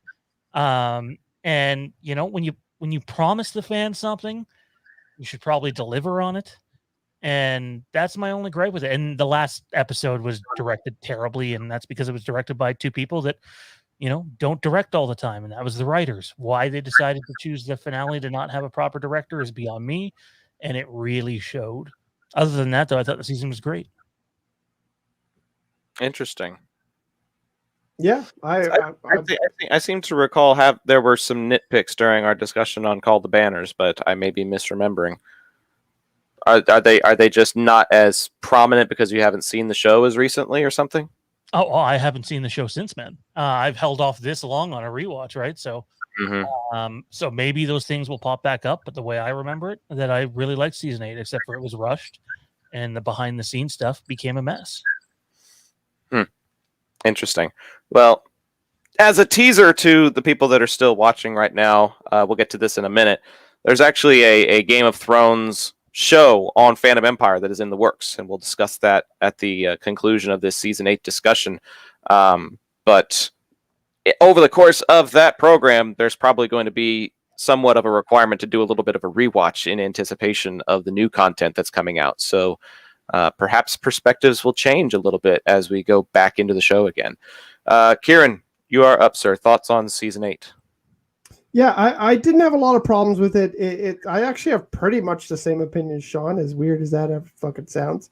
I don't understand the people like not liking the turn that Daenerys has, because they've been fucking doing it to you every season. Every season you're like, hey, I really want this to happen. And they're like, fuck you.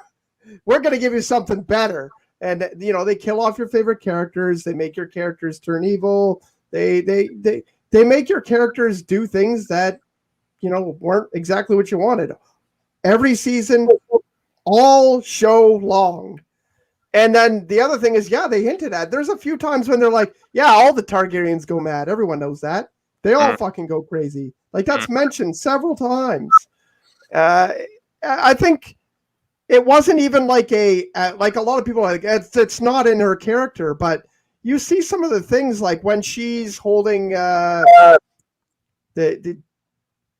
giant pyramid base there in I can't remember what it's called, with the slavers and stuff like that. But when she's there, she makes some decisions where she's like, I'm really sad that this happened, but you know what? I don't care. Like she does a few things where she's like, people are like, hey, maybe it would be better and the people would like you more if we did this. And she's like, yeah, well, I have dragons, so the people will pretty much do what I tell them. Like she does things like that. Every once in a while, she slips things in there. And I think people are glossed over with her character that, she was going to be the good guy in the end who takes the throne. And everyone kind of had that written up there. But like she slowly went mad and then had a big turn at the end. But it was happening.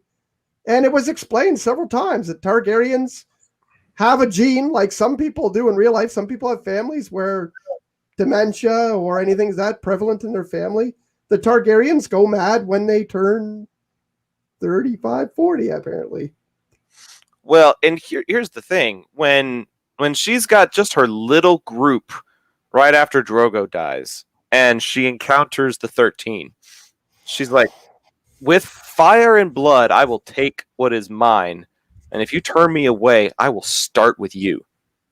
In my opinion, that monologue that she gave was the beginning of the end for her. She started her rule essentially with threats. And so there were definitely warning signs. But I am of the opinion, and here's my thought process on this. The Daenerys that we see in the first couple of seasons is innocent, is somewhat cute, is uncertain of herself, and there's a lot of people in the world that gravitate naked. towards her. Naked sometimes. And, yeah, that's true. She was, yeah. People gravitated towards the nudity. Who knows? But for whatever reason, there were people that gravitated to her and related to her and didn't like the idea that someone they found themselves relating to would be capable of what she was capable of in the final 2 seasons. They didn't like to think that if I relate to her and she's capable of this, that means I am capable of it too. It's a psychiatric thing. You relate to somebody for so many years that you build a persona almost based on this person. You name your fucking kids after her. Imagine how butthurt these parents must be to have like a 10-year-old. You have a kid in 2011, 2012, and then 2020, 2021 comes around, and you see Daenerys just fucking people over, and it's like, oh shit, I named my kid Khaleesi. What the fuck am I gonna do now? Now just imagine that kid grows up and is a brat whenever they're like 9 years old. And you're like, oh shit, this better not be Joffrey 2.0. Like, yes, there's all of these problems going on in your head where you're watching her commit like these atrocities, and you're like, no, Game of Thrones, I named my kid Daenerys. You can't do this shit to me. Like, those are the people that I feel like are truly butthurt and don't want to look at the warning signs of the deterioration of her character, because you guys are right. It is completely there. It is 100% there. But people don't. Thank you. People don't want to relate to it, and people don't want to feel like they were wrong for naming their kids after a character. Guess what? That's what fucking happens when you name your kid after something from Game of Thrones. They're either going to die or they're going to turn into pricks. That's the only options you got. So, like, you played yourself doing that. But I didn't have a problem with Daenerys's character. Kieran, we did cover your points, right? I'm not. Yeah, I'm not. Mostly it was like Sean, but I'm not going to start monologuing until you've had your fill. There were some characters that had endings where it was like, and they walked off into the sunset. It's just like, yeah. I can't remember which and every one, but I know there was a lot of people who were like, well, what fucking happened with that character? And then they were like, we don't have time. I've actually been waiting all episode to bring this up. Okay. A lot of people get really pissed with what happened with Jaime at the end. Like, oh no, all that character development, and you flush it down the drain and go back. And I sort of chalk it up to addiction. He's legitimately addicted to Cersei. He's able to get away from it and change as a person, but sometimes people relapse. he relapsed, and it cost him his life. It's an interesting perspective. I really hadn't thought of it from an addiction standpoint, but I mean, when you spend your whole life with somebody and like there's just certain things about that person physically, emotionally, whatever, then yeah, I mean, it's kind of like a role reversal where maybe he feels like he can save her, and it's like those people that go back into abusive relationships thinking maybe they've changed. He may have tried to go back to Cersei thinking he has learned enough and has experienced enough to be able to, do something about her and potentially save her. So that's an interesting point. I didn't really care for it happening in the same episode. That was my problem. I wanted one episode to finish where he's with Brienne, and I wanted another episode where he leaves her for his addiction. To have him flip the script so completely within the episode was a little jarring for me. I wish that they had dragged that out so that Brienne's emotional state could be emphasized, because that bawling that she did as he's riding off in the middle of the night didn't quite feel as justified, because it was literally just one night. If they had dragged it out a little bit, even a week, like if he had stayed there another week and like been tormented by his thoughts of Cersei and feeling like he's cheating on her or something, like drag it out just a little bit to justify the return that's happening. But that's kind of a nitpick, I suppose. She should have just realized that her perfect lover was staring at her from across the horse's Tormund, and just went with him. He wanted monster babies. The look that was the fucking best thing ever. Oh my god, that like the way he looked at her. He worshipped that woman. Like, I have never seen someone that enamored with somebody else before. And that meme or that gif was gold for like a year. I was about to say the memes that came out around then were just amazing until the end. That that look that he's got, followed by the look that she's got, just epic. I enjoyed the long night. I enjoyed the conclusion that happened to certain characters. Theon basically got, a redemption story of sorts in that episode. There was a lot of, conflicting. Why? No, Why? You guys keep going. I can't keep going. There was legitimately, I'm frozen over here. So. Oh boy. Oh, this is a great thing for me to monologue. Why isn't my head actually there? like fuck you and your thoughts, Kieran. I'm just, oh man. There were certain sequences of the long night that I really enjoyed, and there were certain things involving Daenerys's pyro of King's Landing, like the place that she came to be a benevolent ruler. She ended up becoming, a conqueror by force, and so it was really interesting to see the lengths that she would go to. But echoing what Sean said, there were a lot of other things that felt rushed. Jaime's departure felt rushed. I think there were a few deaths that felt rushed, particularly Missandei of Nath. I felt like just killing her off because we need somebody to kill off was just kind of unnecessary, and it didn't really drive home much of anything, in my opinion. And there were just some other characters that needed to be killed off. They couldn't be part of this new world that was being formed, but the way that they killed them off just seemed rather abrupt. I felt like the people that needed to be in power basically were in power by the time you get to that round table at the end of the finale. Like, you've got Sam as the Grand Maester, you've got Davos as the Master of Ships. Is that right? So you've got like the key people that you want in power. They survive and they end up in power. I am still uncertain about the choice of Bran being the king. I don't feel right with that. I don't feel like and maybe this is just me hearkening all the way back to the pilot episode, but I don't feel like the disobedient turd that climbed a tower and watched two people fucking should be rewarded with the Iron Throne or whatever they're going to call it now, because the throne's been destroyed. But I don't feel like there was a proper character arc in Bran's story that justified him becoming the ruler of this new world. The problem is, I don't know who I would want on the throne. I feel like if I had to pick anybody, I would have picked Daenerys and let her continue to devolve.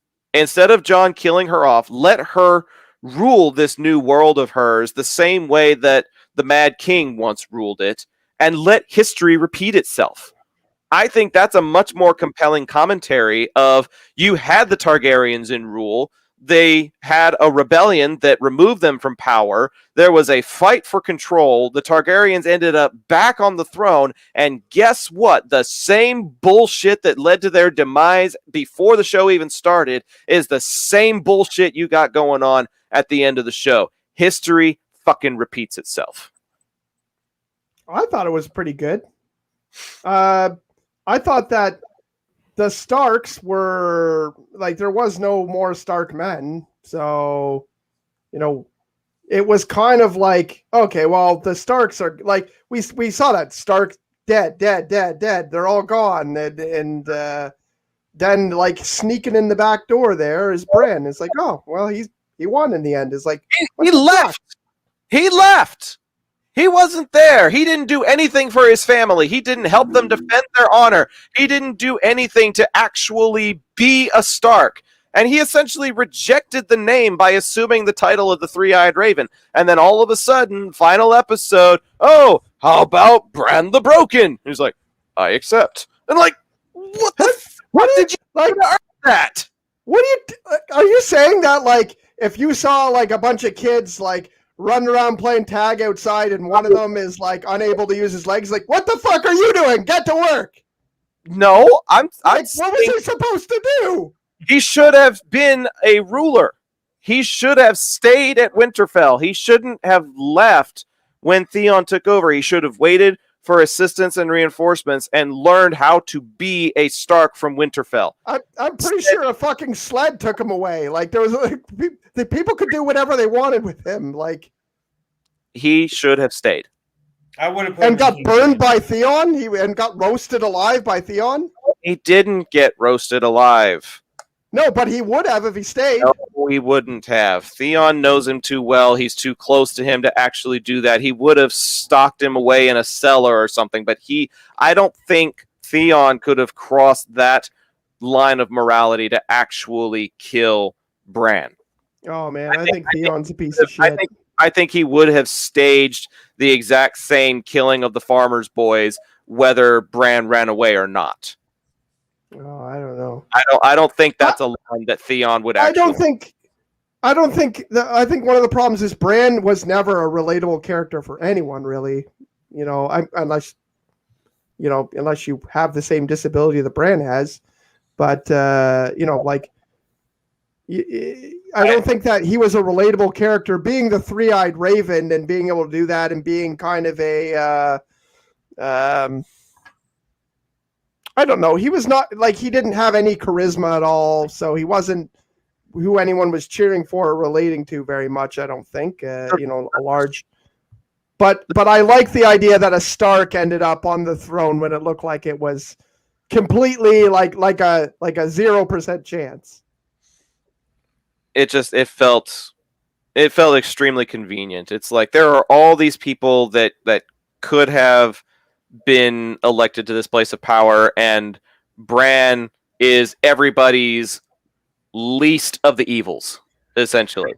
It's like, if this person was in power, then this, and this could happen. If this person was in power, this, and this would happen. But if Bran was in charge, none of that would happen. So he's our best chance to make everything right again. Like, I don't know. I don't feel like I'm not making this a disability commentary. I'm making it a contribution commentary. I don't feel like he contributed enough to the quest for the throne to justify him getting the throne at the end of a series that people had spent the better part of a decade watching the events unfold. And all you get is a rebellious teenager who doesn't contribute to his family's lineage suddenly, utilizing that family lineage to end up on the throne. Can I dive in here just for a quick second? Please. I don't want to be Zach's kid either now. This is what I would want. This is what I wanted. Now, you guys can let me know if you guys would have been completely against this ending. You would have had to reverse the order of events in season 8. So instead of it being the King's Landing at the end, you'd have the Night King at the end, which I really wanted them to do, but I kind of felt like they were always going to leave the throne till the end. Yeah. But like this, the thumbnail we used, like in some creep dark way, I would have been totally okay if that was the ending of the show. What? That would have been the shittiest ending. They would have needed more than 6 episodes for the final season to build up to it, though. Yeah, totally. I like the idea, but the concept and like killing all these characters off finally, even though it's Game of Thrones. If they had done more if they had done more with the Night King, I would have been okay with it. Like, you're right. They would have to redo certain things in season 7 and in season 8 to give you more exposition of the Night King to justify, him being on the throne. Because the weird shape that we got back in the pilot that showed up again just before the long night, like the intricate design made out of flesh. I don't even know what you would call it, but we never got any exposition on that. We never got really any exposition on the history of the Night King. We never got any exposition on, the babies being converted into walkers. Like, we see it happen, and it's happened, and okay, that's a thing. But I feel like we needed a little bit more delving into the understanding of the Night King in order to make them a legitimate player for the throne. Because I was just gonna say, I hope the books rectify that. I really honestly do. If we ever get them, which I don't know. You hope the books have the Night King on the throne? Well, no, not necessarily that. I mean, would I like that ending? Sure. I'm just saying get more exposition on the Night King. Like they led up to it all this time. It's like, where's the payoff? Where's the payoff? Where's the payoff? Right. Correct me if I'm wrong, but I do think it's been said that whenever those books do get finished, the ending will be different. Oh yeah. That is correct. Okay. Yeah. Martin has like vehemently confirmed that the way things ended in the series is not how he's writing it. Mostly due to the fact that there was such like a conflict of interests as far as the reception. Some people really enjoyed it. A lot of people really didn't enjoy it. Like, he's not writing it that way because he wants people to experience the story differently. Watch it be the same ending and just the path to get there is completely different, and somehow people accept it just because something happened differently on the way and no one realizes it's exactly the same. Okay, but that's part of what makes Game of Thrones what it is. It's about the journey. It's about how you get there. And the stuff that you watch transpire, the long game that gets played over the course of the first 7 seasons, is part of what the anticipation for the payoff in the final season was all about. Are we going to see the stuff from this first season actually have the payoff we were hoping for in this last season? And I think in a lot of respects, there are a lot of people who would say no. So if the journey there is different in the books, then maybe it would make a little more sense. I would say this, though, in terms of the TV series, and I know a bunch of people have already said, yeah, there'll never be a direct sequel. And, well, you know what? There absolutely could be one day. Money talks, money talks, money talks. Doesn't mean it'd be George R. R. Martin doing it. But, like, think about where the series ends and where all the characters are. It's like they're positioned to almost repeat to have everybody meet back up, which is what happens in Game of Thrones 10, 20 years later for some event. And Daenerys' body gets carried off. Yeah, right? it does. It does, and there's a precedent set for recently deceased people being revived by the people that follow the Lord of Light.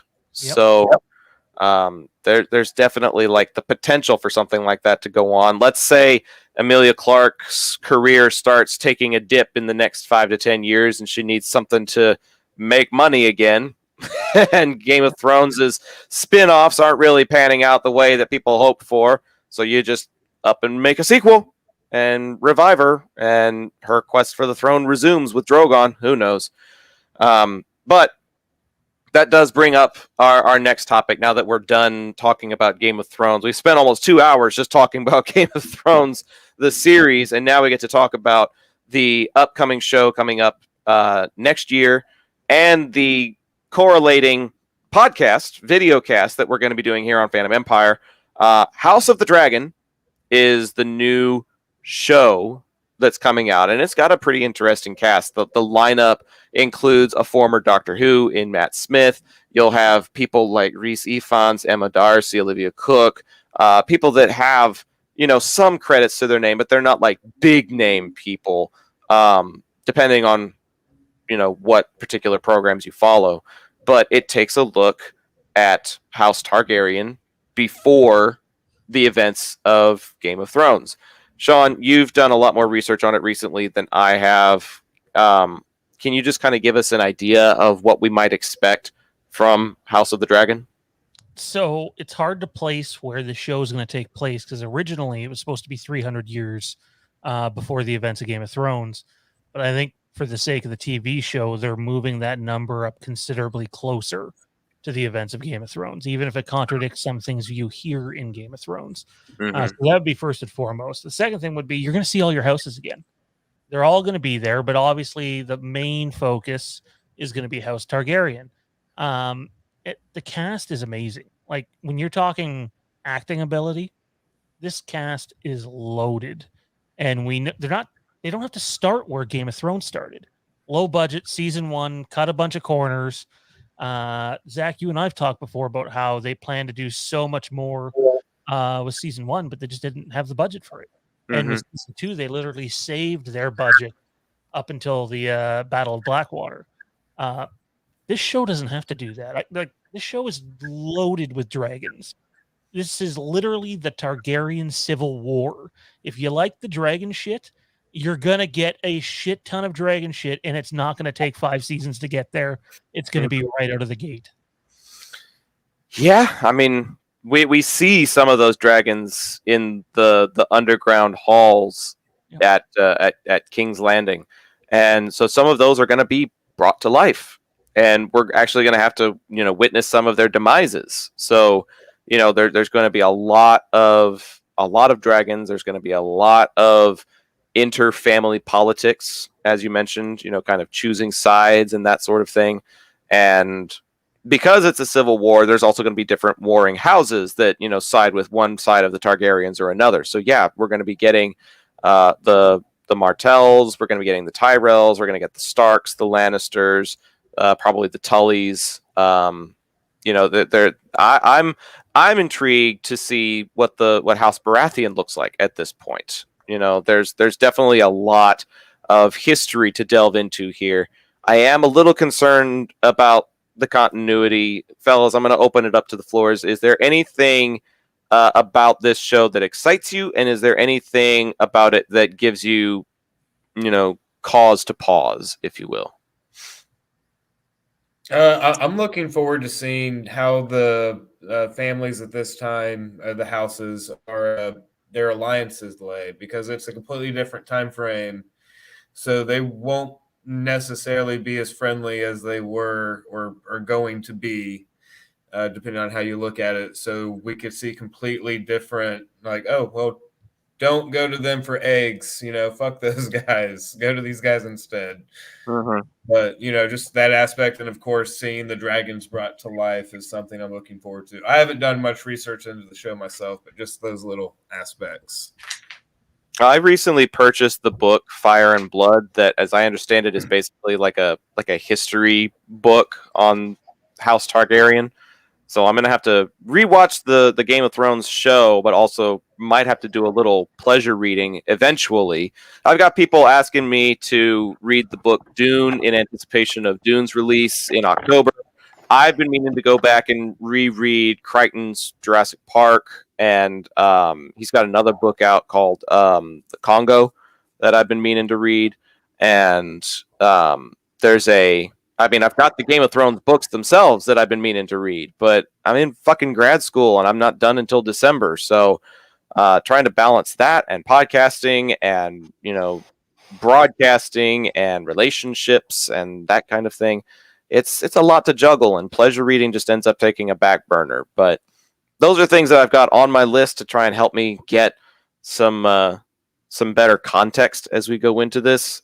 Kieran, what are you looking forward to from this show? I just think that this is the perfect family to center the show around.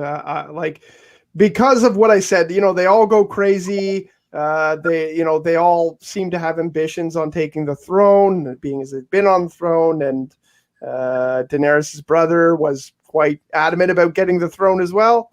Didn't quite get the crown he wanted. I love that. Yeah, that's a great part. By the way, there's so many great parts that we didn't mention. Man, it's a whole show full of amazing things. Well, we don't have 6 weeks to break this thing down. Yeah. No. Unfortunately. I just think it's the perfect family to do another show around. I feel like the Lannisters were kind of front and center for a lot of Game of Thrones, at least the first half of it.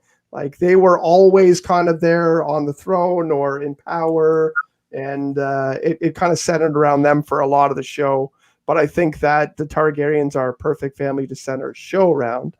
And having all those dragons and having possibly a bunch of family members all pissed off and bickering for the throne, and I think it would be perfect. I'm excited just at the aspect of having the Targaryens be the center of it. I've seen a set photo of Matt Smith with the blonde hair. Yeah. He fits the Targaryen persona just so well. Like, you can see his posture and the way that the hair looks on him. Like, he is going to, I can feel like he's going to play a Targaryen so well. So I'm excited to see him as Daemon. And I'm just excited to see what they're going to do with it in general. But with that comes the announcement. We kind of teased at it a little bit here. Not exactly sure what the rotation is going to look like. I feel like we'll see these guys again at some point. Sean, is that safe to assume? But we're going to be announcing today and then officially launching sometime in the not too distant future a Game of Thrones oriented show here on Fandom Empire called House of the Empire. And so it's going to be a Game of Thrones / House of the Dragons presentation. We'll talk about the individual episodes of House of the Dragon when they come out. So there will be like a weekly type of sequence to look forward to, in addition to just a generic discussion of the franchise, as well as any news, rumors, casting updates, anything like that that's pertaining to the world of Westeros. You can expect to find that right here on Fandom Empire as we present to you House of the Empire. So that's pretty exciting. I'm looking forward to that. It'll be during a time when I'm not studying for grad school anymore, so I won't have to use that as an excuse as to why I can't be on the show as much. So I'm excited to return to Westeros. As I mentioned before, we have talked about Game of Thrones on the Fandom Fraternity podcast back in the day. We had a Game of Thrones oriented show called Call the Banners, where we talked about all of the different houses and then talked about the individual episodes of the final season. So to return to Westeros is really exciting, and to do it in this fashion is also really exciting. Sean, have you got anything to contribute to that announcement, man? That once it starts, it's not going to be every week, When House of the Dragon's on, like Kieran said, we'll do episode reviews and breakdowns, maybe even episode previews. Sorry, Zach, like Zach said. I also said that though later. Like I said that yesterday. Like they both said. Bloody hell, you guys are killing me. But we're going to start off with Game of Thrones. We're going to do a season of Game of Thrones. And by season, I mean like a season for us. We got to somehow fit the whole series in. And then we'll break. And then we'll come back next year when House of the Dragon airs. And we'll do that. And then it'll run for as long as it runs. So it's going to be cool to be able to, okay, let's do this for 10, 12. Kieran's basically doing it with Rick and Morty season 5 right now. Monday Night Reviews, right? Oops. Oh, that wasn't me. All right. That was Tommy. And Tommy's back. But anyway. Hey. Yeah, my camera froze when I was like stretching. And he took our banner with him. Weird. Anyway. It's going to be seasonal. So, we'll do it for 10 or 12 weeks and off we go. So let's hope the show does good and doesn't crash and burn in one season. But I don't see that happening. There's going to be so much, like just. Is it on HBO? Yes. Well, then probably won't be a problem. Warner Brothers is just salivating at the idea of making more money off this franchise. When it was first announced, this show was just House of the Dragon, and since then they've changed it to, in the marketing, Game of Thrones House of the Dragon. So they're going to be milking that Game of Thrones name however they possibly can. There's other things in development. Why wouldn't you? For sure. Well, yeah, I mean, that brings up the final point of the night before we close is House of the Dragon's not the only thing that, news outlets are talking about being in development. Warner Media is so excited to have HBO Max and to have that type of distribution that there may be exclusives that only go to that distribution platform. And there are certain shows that may be like miniseries, kind of like what we got with Marvel, with things like Falcon and Winter Soldier and WandaVision, things that tell a particular story, and then once that story is told, you move on to another story. And so there's definitely stuff to look forward to. I found a Variety article from back in April that talks about some of the other things to look forward to outside of House of the Dragon. We're going to have things like Tales of Dunk and Egg, which is a spin-off based on A Knight of the Seven Kingdoms. It's a set of novellas that Martin published talking about Aegon Targaryen and Sir Duncan the Tall. So there's going to be that, and then there's potentially a program in the works called 10,000 Ships. I think they passed on that one. Did they finally pass on that one? They passed on one of those two, either Duncan Egg or the 1,000 Ship one. Well, there's another one that's also called 9 Voyages. And this one is said to have a direct tie-in to House of the Dragon. 9 Voyages would likely follow Lord Corlys Valerian, aka the Sea Snake. There isn't much information currently available about this project, but basically, if Valerian becomes a popular character, he'll get his own spin-off. And then there's another one that's centered around adventures that happen in Flea Bottom. So I really don't know what to expect from something like that, but right now the working title is just Flea Bottom. But, based on what they're doing with with House of the Dragon, it could be, Game of Thrones Tales from Flea Bottom or something like that, so that they can kind of integrate that name to it. But there's also even animated shows that they're working on. Sorry, Flea Bottom got canceled. Did it get canceled? Yeah, I didn't feel like that was one that was going to last, but that information was like the most recent one I could find, and it was from April. So, as always, there's stuff that's just kind of in the works, and so eventually stuff is going to get talked about and then get dropped. Something else might get picked up, but Flea Bottom didn't seem like a very likely one to succeed, anyways, just based on what some of the other potentials were. So, doesn't surprise me. But this 10,000 Ships has a lot of potential, in my opinion, to follow Nymeria's fleet, which is a fleet of 10,000 ships taking place about 1,000 years before Song of Ice and Fire. You've basically got a clean slate and a lot of adventures you could go on with something like this. So lots of potential other stuff out there. Is there anything from this or anything else that you guys have heard of that you are hopeful actually makes it to production? Sean? The one that's been rumored for basically forever is Robert's Rebellion, and then late last year something came up about nothing more has come since. So you'd have to think the opportunity to either do a sequel to Game of Thrones or a direct prequel with young Ned and everybody. Why not? I would watch it, even if it is different people playing them. I'm sure a prequel would be probably the most popular idea because of the popularity of Ned Stark and Robert Baratheon, great actors they had for them. Probably would have to replace the actors if it doesn't start soon enough. But yeah, I think that's what people will be most interested in. I think as long as it's called Game of Thrones and it has nudity and debauchery in it, it'd probably be popular. It's a form of escapism. So I like to escape to Westeros because the stuff that happens there is so unlike the stuff that happens in our world that I kind of forget about the shit that's going on in our world when I see the shit going on in their world.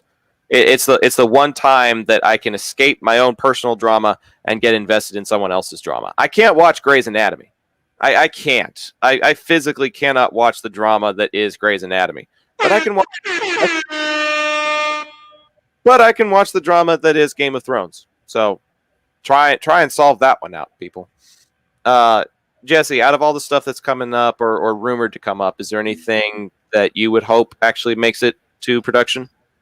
Well, I was really sad to just hear about the Fleabottom cancellation. That one seemed like it would have been like a good anthology story, maybe. That wasn't like a complete, full, open, closed story, but just bits and pieces. That one sounded fun. And then Sean broke my heart with that news. I wasn't too familiar with very, very many of them. But I mean, the one that is confirmed seems pretty fun. I'm really looking forward to that one. House of the Dragon. They're almost done shooting season 1, so a lot of people assumed it would be late 2022. I wonder if it'll be earlier.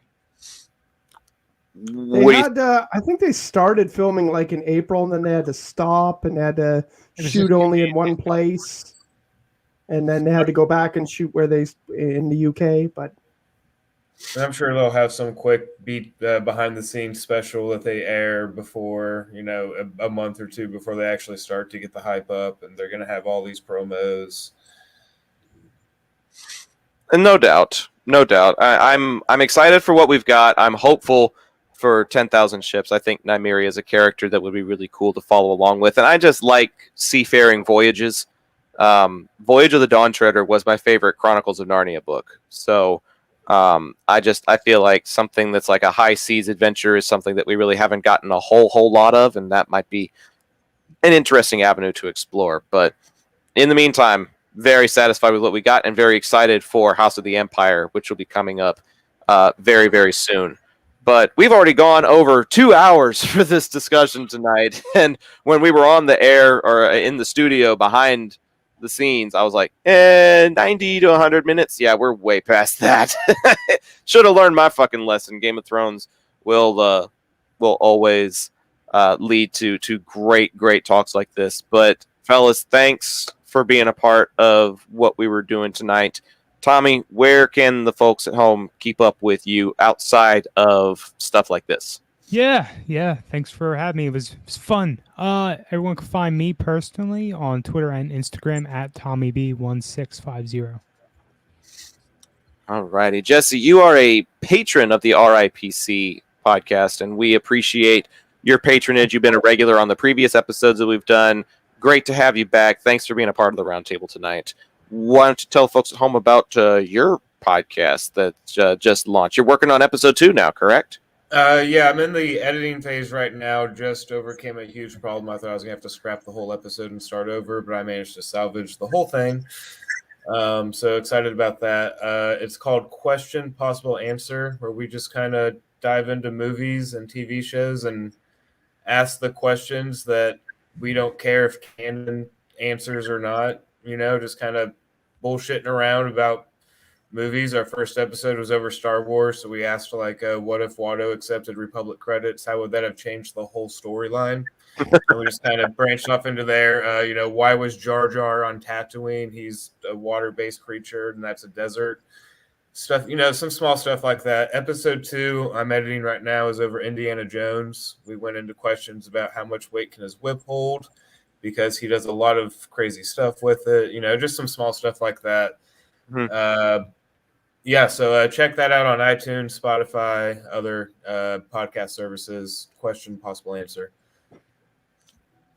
It's really fun. I've heard the previews, and I'm gonna be listening to episode 1 this week, dude. I've been meaning to get around to it, but I've been swamped with work. But I think I've got a road trip for my work stuff happening this week. My problem is with the job that I do, it's like shorter distances, and like the shows get interrupted, and then I like fall behind or I lose track of my pace. But I'm pretty sure they're gonna send me like from Dallas up to Oklahoma this week, so I plan on listening to it this week. Kieran, you've got a show outside of this too. You're kind of in the height of things with season 5. Why don't you tell us about that? How's that going? We're doing still doing Rick and Morty fan show, and Rick and Morty fan show has been doing really well. If you like Rick and Morty, then definitely check it out. But I think most of the people in the chat know of it or have watched it already. We're reviewing every episode as it comes out, right after it comes out, which is really cool. Immediate reactions are fun. And we just had the craziest episode of Rick and Morty. I don't know if you've seen it yet, but it involved Mr. Bird Person and was very popular with fans. So we did a reaction to that. And then every Tuesday we have a show where we just shoot the shit about Rick and Morty. So that's fun. I need to get caught up. I've been behind for a while now, and I don't have any excuse. So this is a crazy, controversial season, Zach. So you might like it, you might not. I've heard everything from "this is the fucking worst, I don't ever want to watch it again" to like "this is the best shit I've ever seen in my life." So, well, that if nothing else, your show gives me motivation to go back and watch it. The stuff of memes, the stuff of legends. So those are the two different reactions to this season of Rick and Morty, is what you're saying. Some people are like Brienne, and some people are like Tormund. And the person in the middle is the person that does not care about Rick and Morty at all.